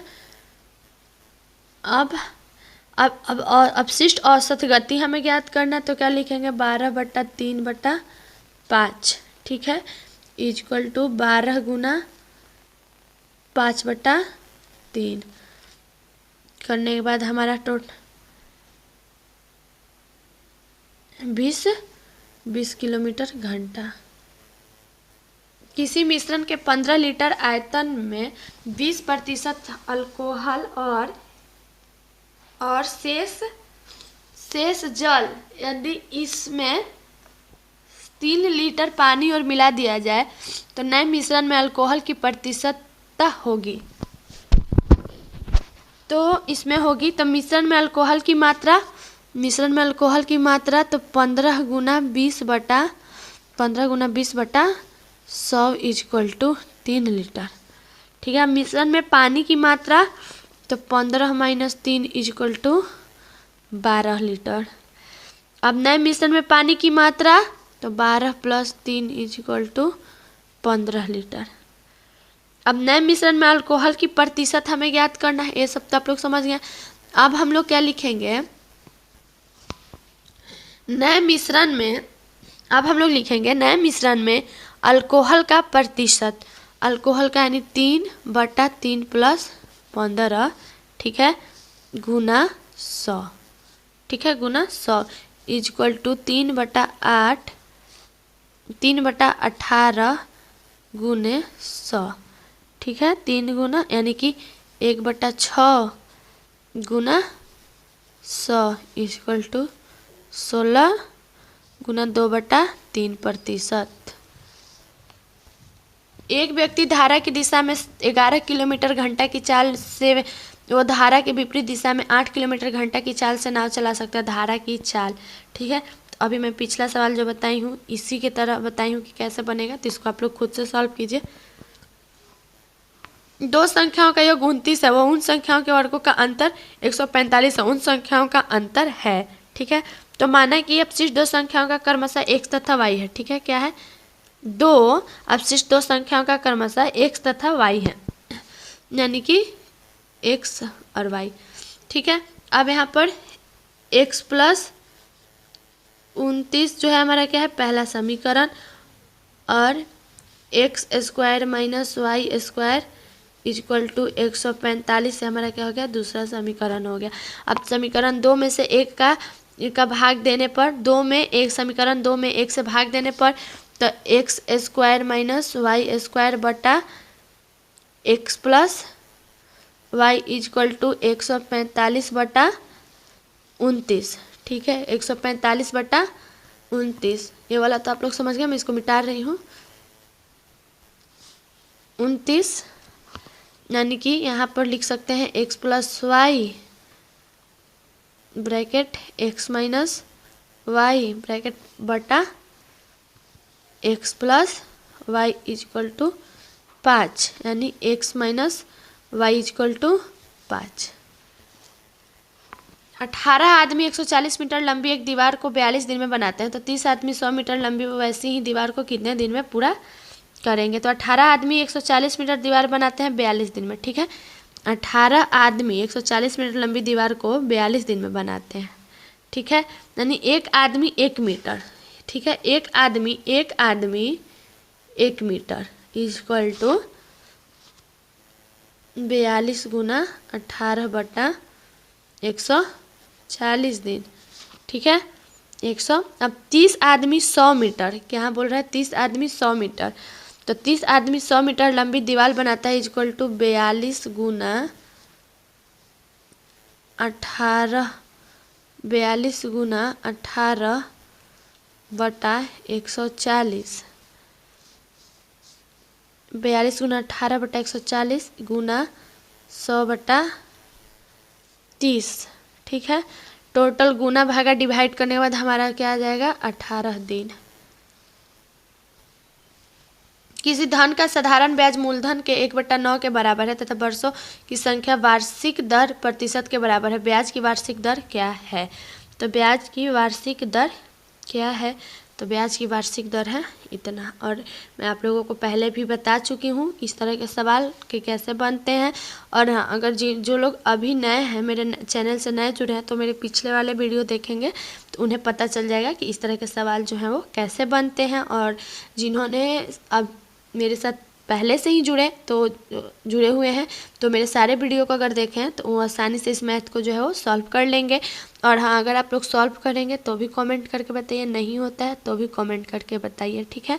मैं कुछ सवाल इसलिए छोड़ती हूँ कि मैं ये जानना चाहती हूँ कि मैं जो भी आप लोगों तक पहुँचाना चाहती हूँ आप लोगों तक पहुँच रहा है या नहीं पहुँच रहा है। मैं जो भी बताने की कोशिश कर रही हूँ वो आप लोगों को समझ में आ रहा है या नहीं आ रहा है।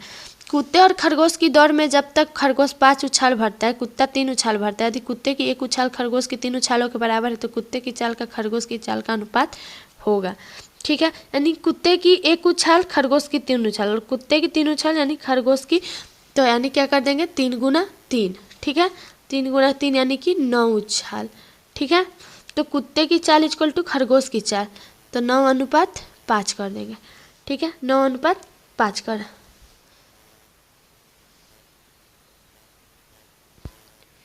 किसी संख्या के 2 पाँचवें, 1 तिहाई का, 1 चौथाई का, 15वां उस संख्या का 40% कितना होगा? तो माना कि संख्या इक्वल टू एक्स, ठीक है। माना कि संख्या इक्वल टू एक्स, तो एक्स गुना 2/5 गुना 1/3 गुना 1/4 इक्वल टू 15, ठीक है। यानी कि इक्वल टू 15 गुना 5 गुना 3 गुना 4/2 इक्वल टू 450, ठीक है। यानी 450 का 40%, क्या लिखेंगे? 450 का 40% इक्वल टू 450 का 40% इक्वल टू 450 गुना 40/100, ठीक है। तो 450 गुना 40/100 करके डिवाइड कर देंगे तो हमारा क्या आ जाएगा? 180। दो संख्याओं का लघुत्तम समापवर्त उनके महत्तम समापवर्तक से 45 गुना है। यदि एक संख्या 125 और लघुत्तम समापवर्तक एवं महत्तम समापवर्तक का योग 1150 है तो दूसरी संख्या है। तो दूसरी संख्या जो है वो है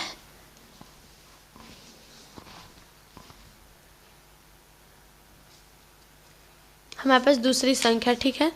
तो दूसरी संख्या जो है तो आप लोग इसे खुद से सॉल्व कीजिएगा, ठीक है, और बताइएगा। अगला, किसी वस्तु का अंकित मूल्य उसके लागत मूल्य से 600 रुपये अधिक है। यदि दुकानदार 12.25% की छूट देता है और एक साथ 17% लाभ कमाता है तो उस वस्तु का लागत मूल्य कितना है, ठीक है। तो माना कि लागत मूल्य इक्वल टू x रुपये है और अंकित मूल्य इक्वल टू x + 600 रुपये है, ठीक है। तो अब लागत मूल्य यानी अंकित मूल्य तो हम लोग क्या करेंगे? 100 माइनस छूट का प्रतिशत बटा 100 प्लस लाभ का प्रतिशत, ठीक है। 100 प्लस लाभ का प्रतिशत, यहाँ तक ठीक है। अब हम लोग लिखेंगे x इक्वल टू x + 600, इसी लाइन में होगा 100 माइनस 12.25 बटा 100 प्लस 17 यानी कि 117x इक्वल टू 87.75 प्लस 600 गुना 87.75, ठीक है।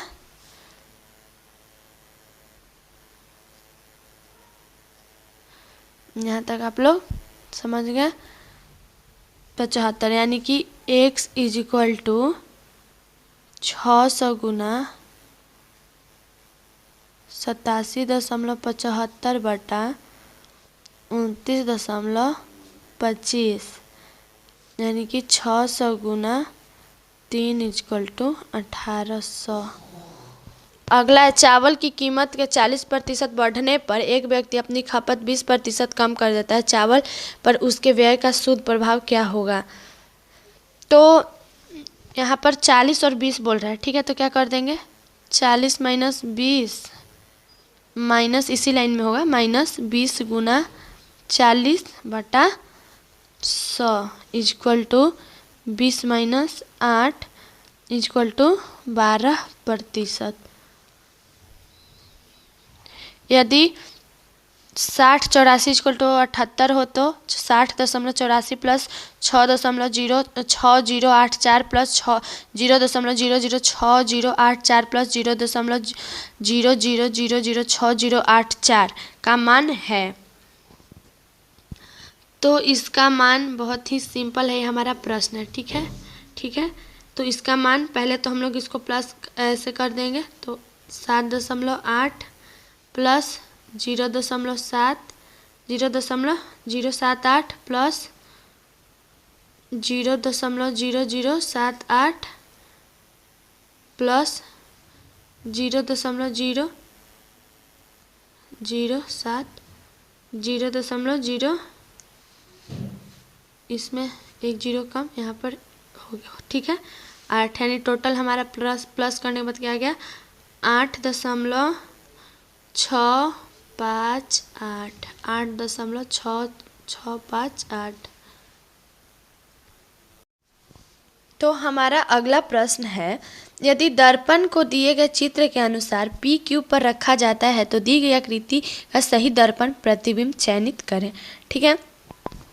तो यदि दर्पण पे पी क्यू रखा जाता है तो दर्पण का प्रतिबिंब ठीक उत्तर में हो जाता है, ठीक है, तो उसका जो है वो होगा ए, ठीक। अगला है, उस विकल्प का चयन कीजिए जिसका शब्दों के मध्य वही संबंध है जो दिए गए शब्द युग संबंध शब्दों के मध्य है। यानी दंत चिकित्सक और अस्पताल है, यानी कि जिस प्रकार दंत चिकित्सक अस्पताल में दांत का इलाज करता है उसी प्रकार प्रोफेसर विश्वविद्यालय में अपना पढ़ाने का काम करता है, छात्रों को बताने का। दिए गए विकल्पों में से वह संख्या चुने जो निम्नलिखित श्रृंखला प्रश्न चिन्ह के स्थान में, यानी 4096, 1024, 256 और 64, ठीक है। तो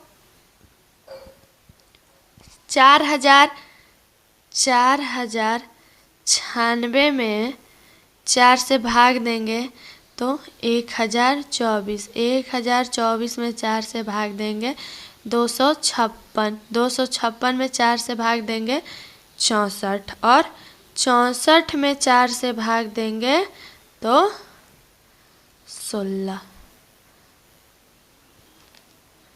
नीचे 4 शब्द दिए जिनमें से 3 किसी संदर्भ में एक समान है और उनमें से एक असंगत है, उसे संगत शब्द का चयन करें, यानी कीबोर्ड, माइक्रोफोन, प्लॉटर और वेबकैम, ठीक है। यानी कोई भी बोर्ड, कीबोर्ड, माइक्रोफोन और वेबकैम कंप्यूटर से बाहरी पार्ट्स हैं, जबकि पेल्टर हार्ड डिस्क के अंदर लगी हुई एक एल्युमिनियम या शीशे जैसे सख्त धातु से बना एक गोला होता है, ठीक है। अगला है, नीचे चार वर्ण समूह दिए गए हैं जिनमें से 3 किसी संदर्भ में एक समान है और उनमें से एक असंगत है, उसे असंगत वर्ण समूह का चयन करें, ठीक है। तो जैसे PLI है, ठीक है, तो P जो है L के बाद आता है, पहले क्या आता है LMNOP,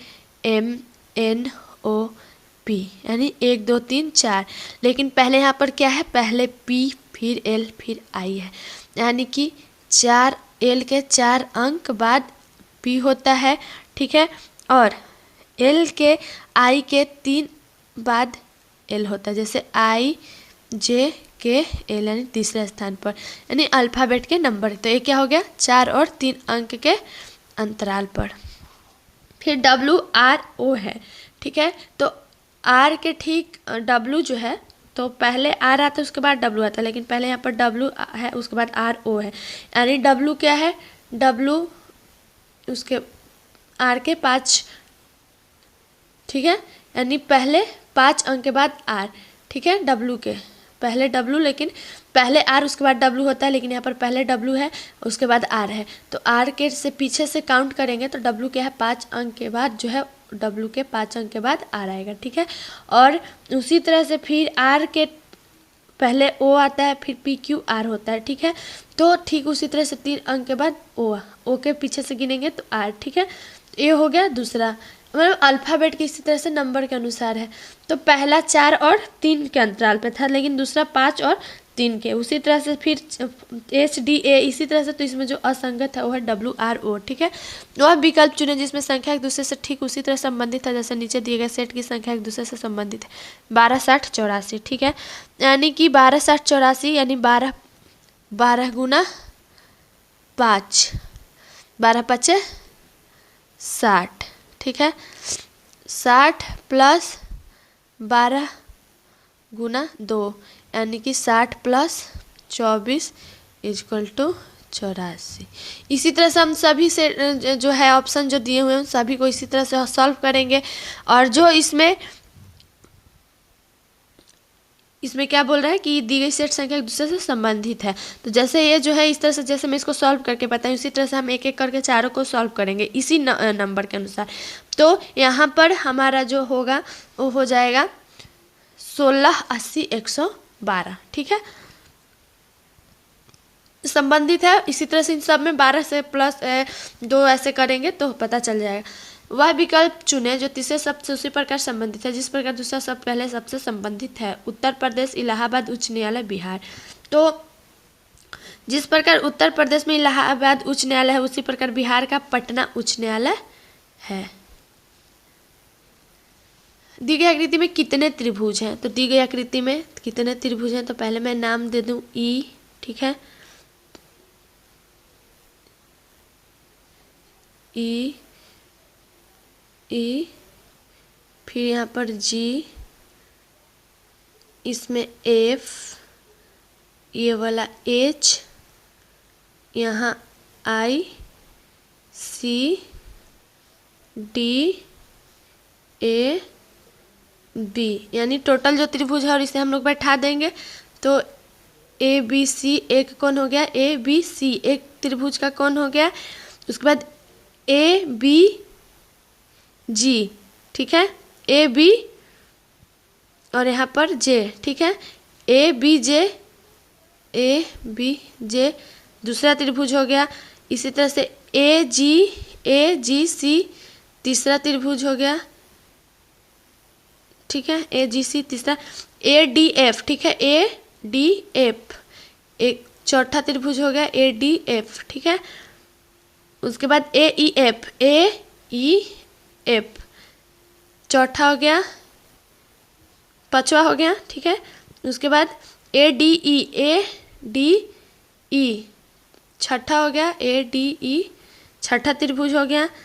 इसी तरह से टोटल क्या है 9 त्रिभुज है। कौन बैठाएंगे तो दी गई कथनों में और निष्कर्षों को ध्यान से पढ़ें। कथनों में दी गई जानकारी को सत्य मानते हुए भले ही वो समान रूप से ज्ञात तथ्यों से भिन्न प्रतीत हो निर्धारित करें कि कौन से निष्कर्ष प्रदत्त कथनों के तात्विक रूप से अनुसरण। पहला, सभी ट्रैक्टर कार है, कुछ स्कूटर कार है, सभी स्कूटर साइकिल है। सभी स्कूटर कार हैं, कुछ कार साइकिल हैं, कुछ ट्रैक्टर साइकिल हैं, कुछ ट्रैक्टर स्कूटर है। तो जो इसमें इसका सही निष्कर्ष करता है वो है अनुसरण 2, केवल अनुसरण 2, यानी कुछ कार साइकिल है। किसी विशिष्ट कूट भाषा में ऋतु को WLXY के रूप में और अमन को FPFQ के रूप में लिखा जाता है, उसी भाषा में मीरा को कैसे लिखा जाएगा? तो ऋतु R के ठीक 5 अंक के बाद W आता है, I के ठीक 3 अंक के बाद L आता है, T के ठीक 5 अंक के बाद Y आता है, U के ठीक 3 अंक के बाद X आता है। तो ये WLYX पर रखा गया अमन। उसी तरह से फिर ए के ठीक 5 अंक के बाद F आता है, M के ठीक 3 अंक के बाद P आता है, A के ठीक 5 अंक के बाद F आता है, फिर N के ठीक 3-4 अंक के बाद Q आता है। इस तरह से उसी प्रकार मीरा भी जो है इसी तरह से। तो मीरा का क्या हो जाएगा RLWD, ठीक है। ये अल्फ़ाबेट के नंबर के अनुसार। निम्नलिखित आकृति में श्रृंखला में प्रश्न चिन्ह के स्थान पर कौन सी आकृति आएगी? तो यहाँ पर जो आकृति आएगी वो होगी ये आकृति, ठीक है। वह विकल्प चुने जो तीसरी संख्या से उसी प्रकार संबंधित है जिस प्रकार दूसरी संख्या पहली संख्या 9, 91 और 13, यानी कि 9 का स्क्वायर प्लस 9 कर देंगे। 9 का स्क्वायर प्लस 9 प्लस 1 यानी कि 81 प्लस 10 इजक्वल टू 91, ठीक है। उसी प्रकार 13 है तो 13 का स्क्वायर प्लस 13 प्लस 1, ठीक है। यानी कि 169 प्लस 14, 169 प्लस 14 इक्वल टू 183। गुना श्याममाला का पुत्र है, हेमंत मनु का पिता है, गुना की शादी दीपा से हुई। गुना और मनु सहोदर हैं, प्रतीक दीपा का भाई है, श्यामल का एक ही बेटा है, रोशन गुना का बेटा है, प्रतीक कली का पिता है, जतिन मनु का बेटा है, प्रतीक की कोई बेटी नहीं है। तो बताइए हेमंत का रोशन के पिता के साथ क्या संबंध है। तो ये जो है वो रीजनिंग है, ब्लड रीजनिंग है, तो इसे हमें दिमाग से समझना है। जैसे श्यामल और हेमंत पति, हेमंत का पिता मनु, गुना मनु भाई, दीपा गुना प्रतीक और दीपा भाई, दीपा गुना की पत्नी, गुना रोशन का पुत्र और मनु जतिन का पुत्र, प्रतीक कली का पुत्र। तो इस तरह से क्या स्पष्ट होता है, रोशन का पिता गुना है तथा गुना का पिता हेमंत है। रोशन का पिता गुना है और गुना का पिता हेमंत है, यानी कि इसमें जो होंगे वो होंगे पिता। वह विकल्प चुने जो संख्या एक दूसरे से उसी प्रकार संबंधित है जिस तरह से नीचे दी गई संख्या दिए गए सेट की संख्या एक दूसरे से संबंधित है। तो जैसे कि मैं अपने इसी वीडियो में इसके पहले वाले सवाल को बताई हूँ, तो इसी तरह से ये भी सॉल्व होंगे। ठीक है, यानी मैं आपको बता दूँ 59, 118 और 295 है। ठीक है, तो 59 गुना 2 इक्वल टू 118। ठीक है, 118 और 59 गुना 5 इक्वल टू 295। ठीक है, उसी तरह से सभी को एक एक करके सॉल्व करेंगे, 2 और 5 ले करके। तो जो इसमें होगा वो हो जाएगा 17, 34, 85। अक्षरों के उस संयोजन को चुने जो दी गई श्रृंखला के रिक्त स्थान पर क्रमिक रूप से रखे जाने पर श्रृंखला को पूरा करेगा। ठीक है, यानी QPL। ठीक है, QPL है तो यहाँ पर T होगा। ठीक है, TR के बाद फिर यहाँ पर क्या होगा, QPLT। ठीक है, QPLT फिर यहाँ पर जो है वो R होगा। ठीक है, R होगा, फिर उसके बाद QP है, QP उसके बाद यहाँ पर जो होगा वो L होगा। ठीक है, उसके बाद TR फिर Q, यहाँ पर P और T होगा, यानी कि हमारा जो है TQR। ठीक है, TQRLPT। गणितीय चिन्हों का वह सही संयोजन चुने जो क्रमिक रूप से चिन्हों के स्थान पर रखने पर समीकरण संतुलित हो जाएगा। यानी 135, 15, 3, 2, 13, 16। ठीक है, तो इसे हम लोग इस तरह से लिख सकते हैं, 135 भागा 15 गुना 3 प्लस 2 माइनस 13 इक्वल टू 16। ठीक है, यानी 9 गुना 3 प्लस 2 माइनस 13 इक्वल टू 16। ठीक है, यानी 27 प्लस 2 माइनस 13 इक्वल टू 16, यानी कि भागा गुना प्लस माइनस इक्वल टू। दिए गए आरेख के वृत्त स्नातकों को निरूपित करता है, त्रिभुज नियोजित व्यक्तियों को निरूपित करता है और आयत ग्रामीण जनों को निरूपित करता है। आरेख में ध्यानपूर्वक अवलोकन करें, उसके बाद दिए गए प्रश्नों का उत्तर दें। तो यहाँ पर मैं आपको बता दूं कि ग्रामीण जो है अनियोजित स्नातक और आयत एक एवं वृत्त का वह उभयनिष्ठ क्षेत्र है जो कि त्रिभुज से रहित है। वह संख्या युग्म चुने जिसकी दोनों संख्याओं के मध्य में वही संबंध नहीं है जो शेष तीनों संख्याओं के युग्मों के दोनों संख्याओं के मध्य में है, यानी 25 और 216। ठीक है, तो यहाँ पर 25 के स्क्वायर इक्वल टू 25 और 6 का क्यूब 216। ठीक है, उसी तरह से 8 का स्क्वायर 64, 8 का स्क्वायर 64 और 9 का क्यूब 729। ठीक है, 2 का हो गया ए और बी का। अब रहा सी और डी, 49 और 512। ठीक है, तो 7 का स्क्वायर 49 और 8 का क्यूब 512। उसी तरह से 36 और 353 है, तो 6 के स्क्वायर 36 और अगर 7 का क्यूब करें तो 7 का क्यूब करेंगे तो 343 आएगा, लेकिन यहाँ पर 353 है। तो जो यहाँ पर अलग है वो है ये। अगला है किसी विशिष्ट कूट भाषा में 1 को 15, 28, 15 के रूप में और 2 को 20, 46, 45 के रूप में लिखा है, उसी भाषा में 6 को कैसे लिखा जाएगा। तो जिस प्रकार ONE है, ठीक है, यानी कि O गुना 1 गुना 15, N गुना, ठीक है, 2 गुना 28 और E गुना 15 गुना, इस तरह से है। तो इसमें 15, 28, 28 है। उसी तरह से T गुना 1, W गुना 2, O गुना 3 यानी 20 से, इसी तरह से 6, 19, 18, 72। वह सही विकल्प चुने जो दिए गए शब्दों को उस क्रम में दर्शाता है जिस क्रम में वो अंग्रेजी शब्दकोश में आते हैं। इंटरचेंजेबल, उसके बाद इंडिपेंडेंट, इंटेंशनल, इंटरेस्टिंग और इंटीग्रेटिव, ठीक है। तो इसे हमें सही क्रम में दर्शाना है, तो इसे हम लोग सही क्रम में दर्शाएंगे 2, 3, 5, 1, 4। अगला है दिए गए विकल्पों में से वह वर्ण समूह चुने जो निम्नलिखित श्रृंखला में प्रश्न चिन्ह के स्थान पर आए, यानी रोड, SMDG, TKGVUIJR, ठीक है। तो ये मैं आपको बता दूं कि ये क्या है, अल्फ़ाबेट के नंबर के अनुसार है। जैसे R के ठीक 1 अंक के बाद S के ठीक 1 अंक के बाद T के 1 अंक के बाद U और U के 1 अंक के बाद V, ठीक है। उसके बाद जो है O के 2 अंक के बाद M, O के ठीक 2, M के ठीक 2 अंक के बाद O आता है, यानी माइनस में M, ठीक है। फिर M के 2 अंक के आता है, फिर K के ठीक 2 अंक पहले जो है वो I आता है, ठीक है।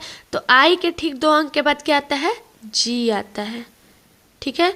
उसी तरह से A के ठीक 3 अंक के बाद D आता है, D के ठीक 3 अंक के बाद DEF G आता है, G के ठीक 3 अंक के बाद J आता है और J के ठीक 3 अंक के बाद क्या आएगा,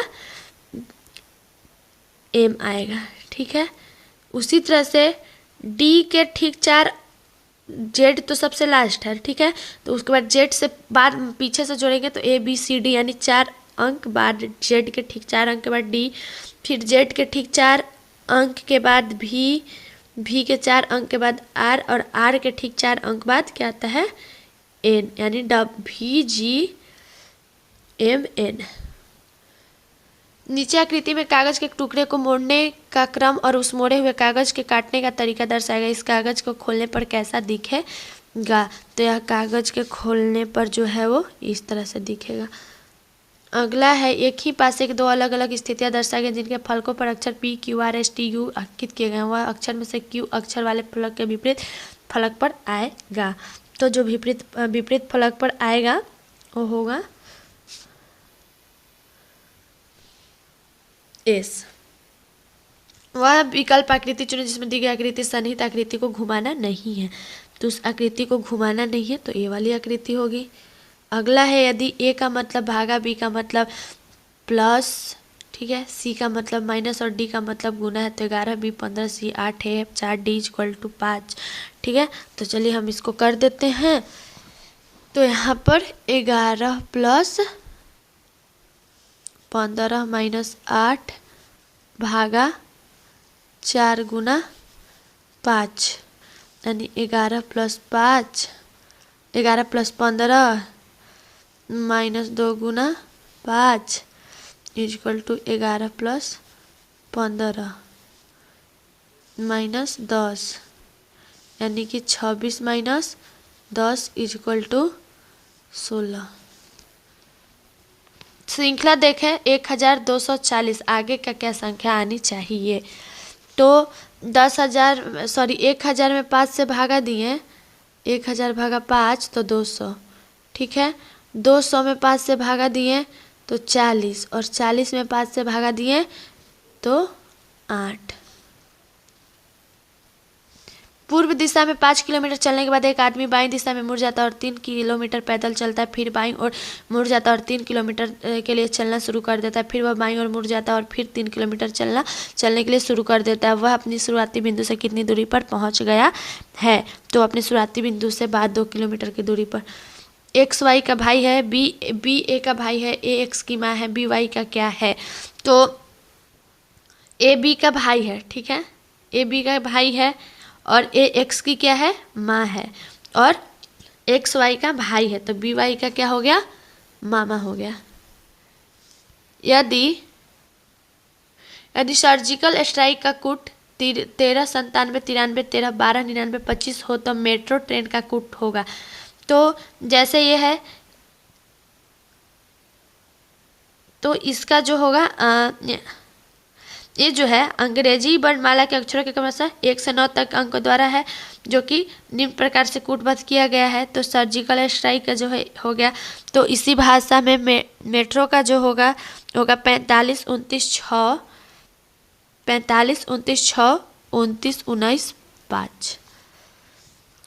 निम्न चित्र का अवलोकन कर ज्ञात कीजिए कि कौन सा क्षेत्र स्वयं के घर में रहने वाले सरकारी कर्मचारी को निरूपित करता है जो कि स्नातक अवश्य है। तो वो निरूपित करता है, स्पष्ट नहीं है, इसमें जो है वो स्पष्ट नहीं हो रहा है कि क्या करेगा। अंकों तथा अक्षरों की श्रेणी 4 A2 6 H C2 4 F G2 0 B का अगला पद होगा। तो इसका अगला पद यानी कि A C G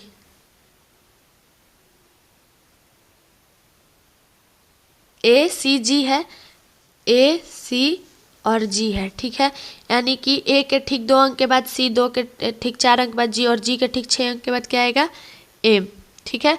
2 4 2 2 अंक के अंतराल पर लेना है इसको। फिर क्या है, 26 24 और 20 है, ठीक है। तो 26 में -2 करेंगे तो 24 और 24 -4 करेंगे तो 20 और 20 -6 करेंगे तो 14, ठीक है, 14। उसी तरह से फिर H F B है, H F और B है, ठीक है। तो H के ठीक F के ठीक 2 अंक के बाद H आता है, लेकिन पहले H है फिर F है, तो माइनस में हो गया तो -2।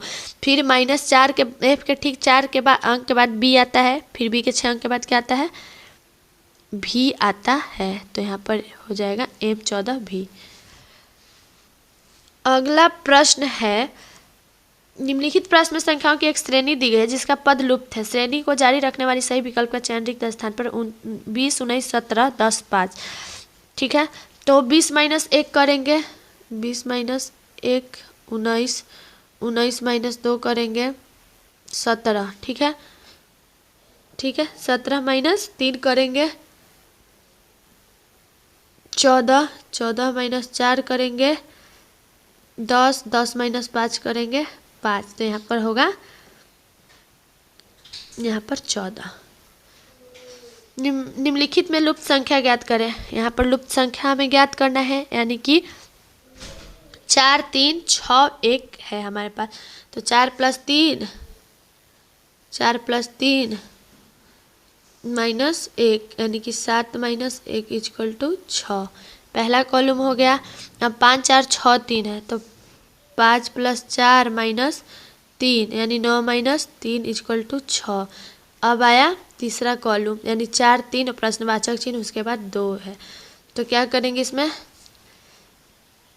4 + 3, ठीक है, -2 यानी 7 - 2 = 5। अगला है प्रश्न चिन्ह के स्थान पर कौन सी संख्या आएगी, 7 5 6 5 21 13 21 7 प्रश्नवाचक चिन्ह है, ठीक है। तो 7 + 5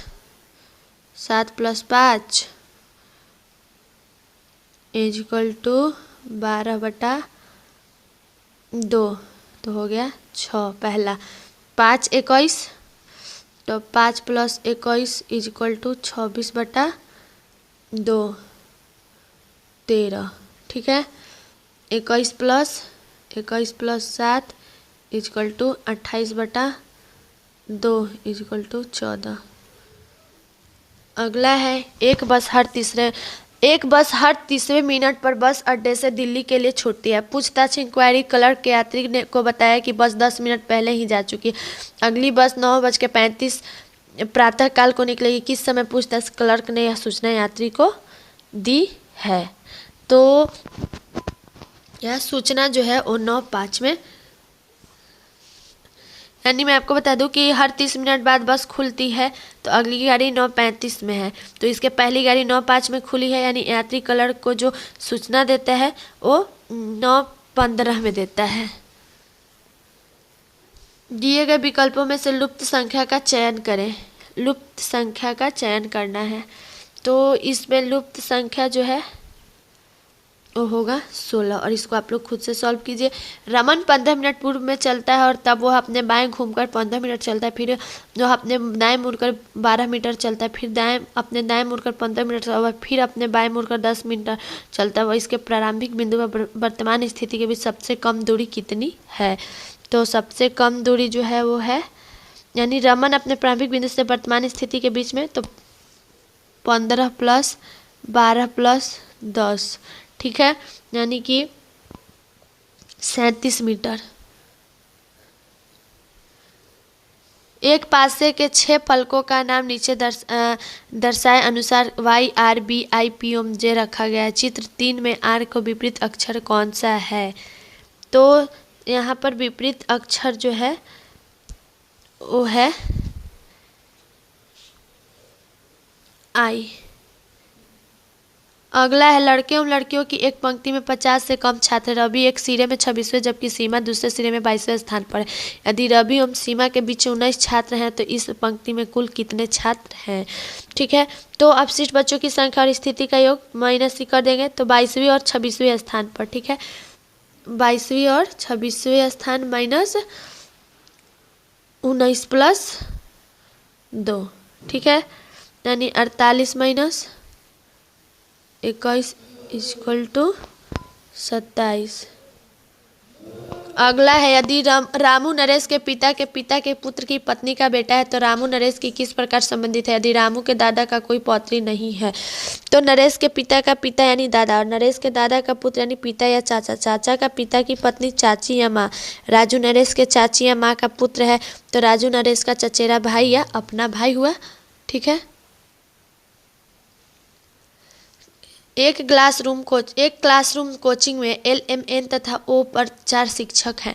हर शिक्षक एक अलग विषय पढ़ाता है। विषय है गणित, अंग्रेजी, तर्कशास्त्र एवं समान अध्ययन। L एवं M अंग्रेजी या तर्कशास्त्र नहीं पढ़ाते। M एवं N समान अध्ययन है। O अंग्रेजी नहीं पढ़ा, अंग्रेजी कौन पढ़ाता है? तो अंग्रेजी जो है वो N पढ़ाता है। किसी निश्चित कूट भाषा में A को I लिखा जाता है, B को 10, C को 11, D को 100, E को 101 यदि लिखा जाता है। अंग्रेजी वर्णमाला में हर अक्षर केवल 1 एवं 0 शून्य की सहायता से लिखा जाता है, तो कूट भाषा में मैंगो को कैसे लिखा जाएगा? ध्यान रहे कि A के हर बार दाएं से बाएं स्थान हटाने पर उसका मान 2 गुना हो जाता है। ठीक है, तो उसका मान जो है वो 2 गुना हो जाता है। तो वो है मैंगो को हमें करना है, तो जैसे ABCDEFGHI है, तो A फिर B 10, C 11, D 100, E 101, F 110, G 111, H 1000 और I 1001, J 1010, K 1011, L 1100, मतलब इस तरह से जो है उसे हमें करना है। तो मैंगो को हम लोग किस तरह से लिखेंगे? हम लोग मैंगो को लिखेंगे 1101 1, ठीक है, 1101 1,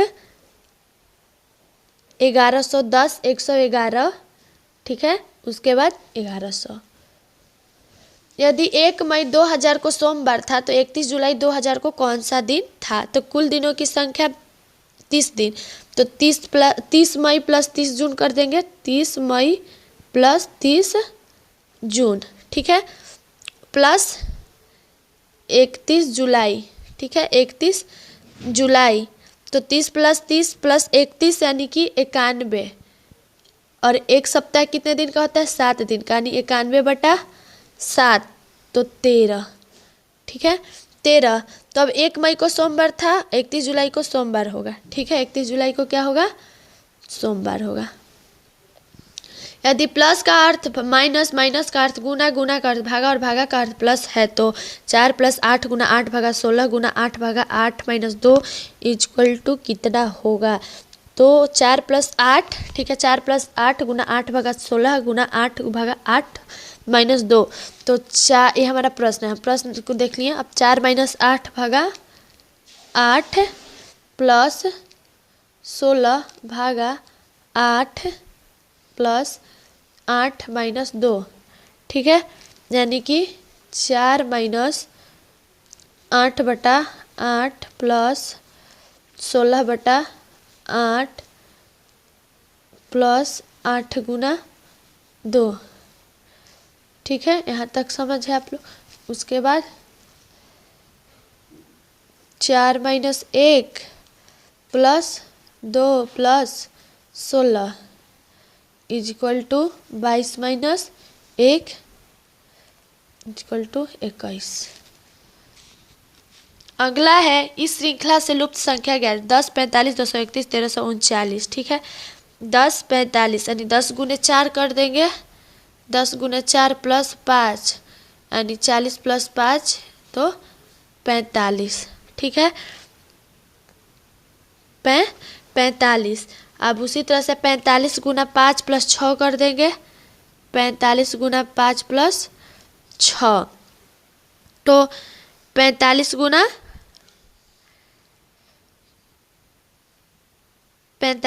5 तो 225 प्लस 6 कर देंगी 231, 1339। ठीक है, 1339। तो इसमें हम लोग क्या कर देंगे 231 गुना 231 गुना 6। ठीक है, 231 गुना 6 प्लस 7 तो 231 गुना 6 1300। इसको मैं मिटा रही हूँ।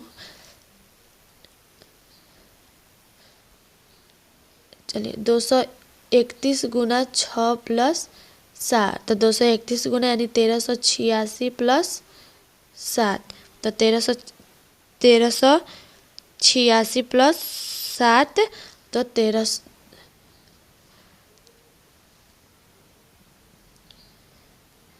231 गुना 6। ठीक है, 231 गुना 6 यहाँ पर 1339 दिया है, लेकिन 231 गुना 6 प्लस 7 करेंगे तो यहाँ पर 1393 होगा, लेकिन टाइपिंग में यहाँ पर गलती से 1339 हो गया। ठीक है, तो हो गया। उसके बाद 13 अब यहाँ पर 1393 गुना 1393 गुना ठीक है 1393 गुना 7 प्लस 8 करेंगे। ठीक है, 1393 गुना 7 यानी कि 9751 प्लस 8। ठीक है, यानी कि 9759।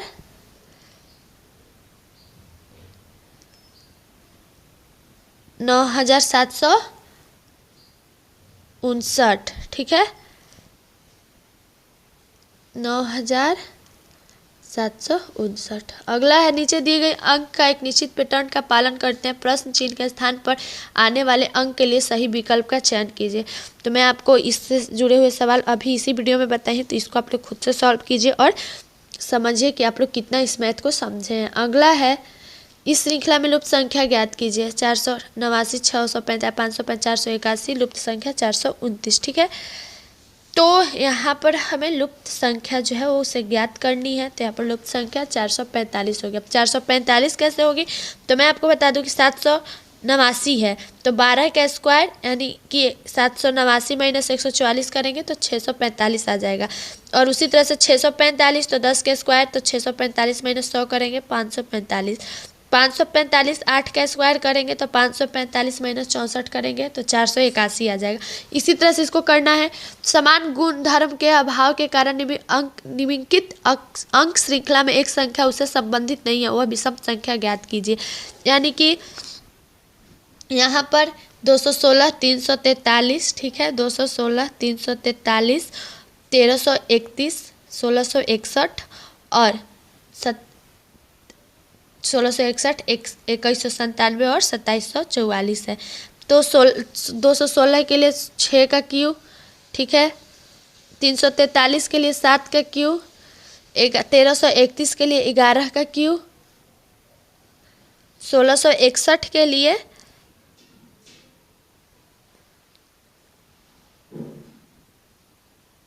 343 के लिए 7 का क्यू, 131 के लिए 11 का क्यू। 1661 जो है इसमें विषम संख्या है जिसका कि कोई नहीं होगा। 2197 का 13 का क्यूब और 2744 है तो इसका 14 का क्यूब, ठीक है। लेकिन अगर हम लोग यहाँ पर 12 है या किसी भी का क्यू करते हैं तो 1661 नहीं। ओ पी से छोटा है लेकिन क्यू से बड़ा है, आर एस से छोटा है लेकिन टी से बड़ा है, क्यू एस से बड़ा है, इनमें से सबसे बड़ा कौन है? तो इनमें सबसे बड़ा जो है वो पी है। अगला प्रश्न है, ए बी की बहन है, बी सी की पुत्री है, ई डी का पिता है, डी ए का भाई है, ई का सी से क्या संबंध है? तो सी ए की माँ और ए डी का भाई है, तो डी का पिता ई है, तो ई और सी का क्या रिश्ता है? पति का। और वीडियो के आखिर में मैं बोलना चाहती हूँ कि अगर इस वीडियो में मुझसे किसी शब्द का सही उच्चारण करने में, किसी शब्द को सही से नहीं बोल पाई, किसी वर्ड को मैं गलती बोल दी, तो उसके लिए मैं आप लोगों से दिल से माफ़ी मांगती हूँ। आप लोग मुझे माफ़ कीजिएगा और मैं हर दिन उम्मीद करती हूँ कि आप लोगों के लिए एक अच्छा सा वीडियो लेकर आऊँ, अच्छे से एक्सप्लेन करूँ। तो और मैं उम्मीद करती हूँ मैं जो भी मेहनत कर रही हूँ आप लोगों तक पहुँच रहा है, आप लोगों को पसंद आ रहा है। अगर आप लोगों को पसंद आ रहा है तो आप मेरे यूट्यूब चैनल को लाइक और सब्सक्राइब जरूर कीजिएगा। Thank you so much.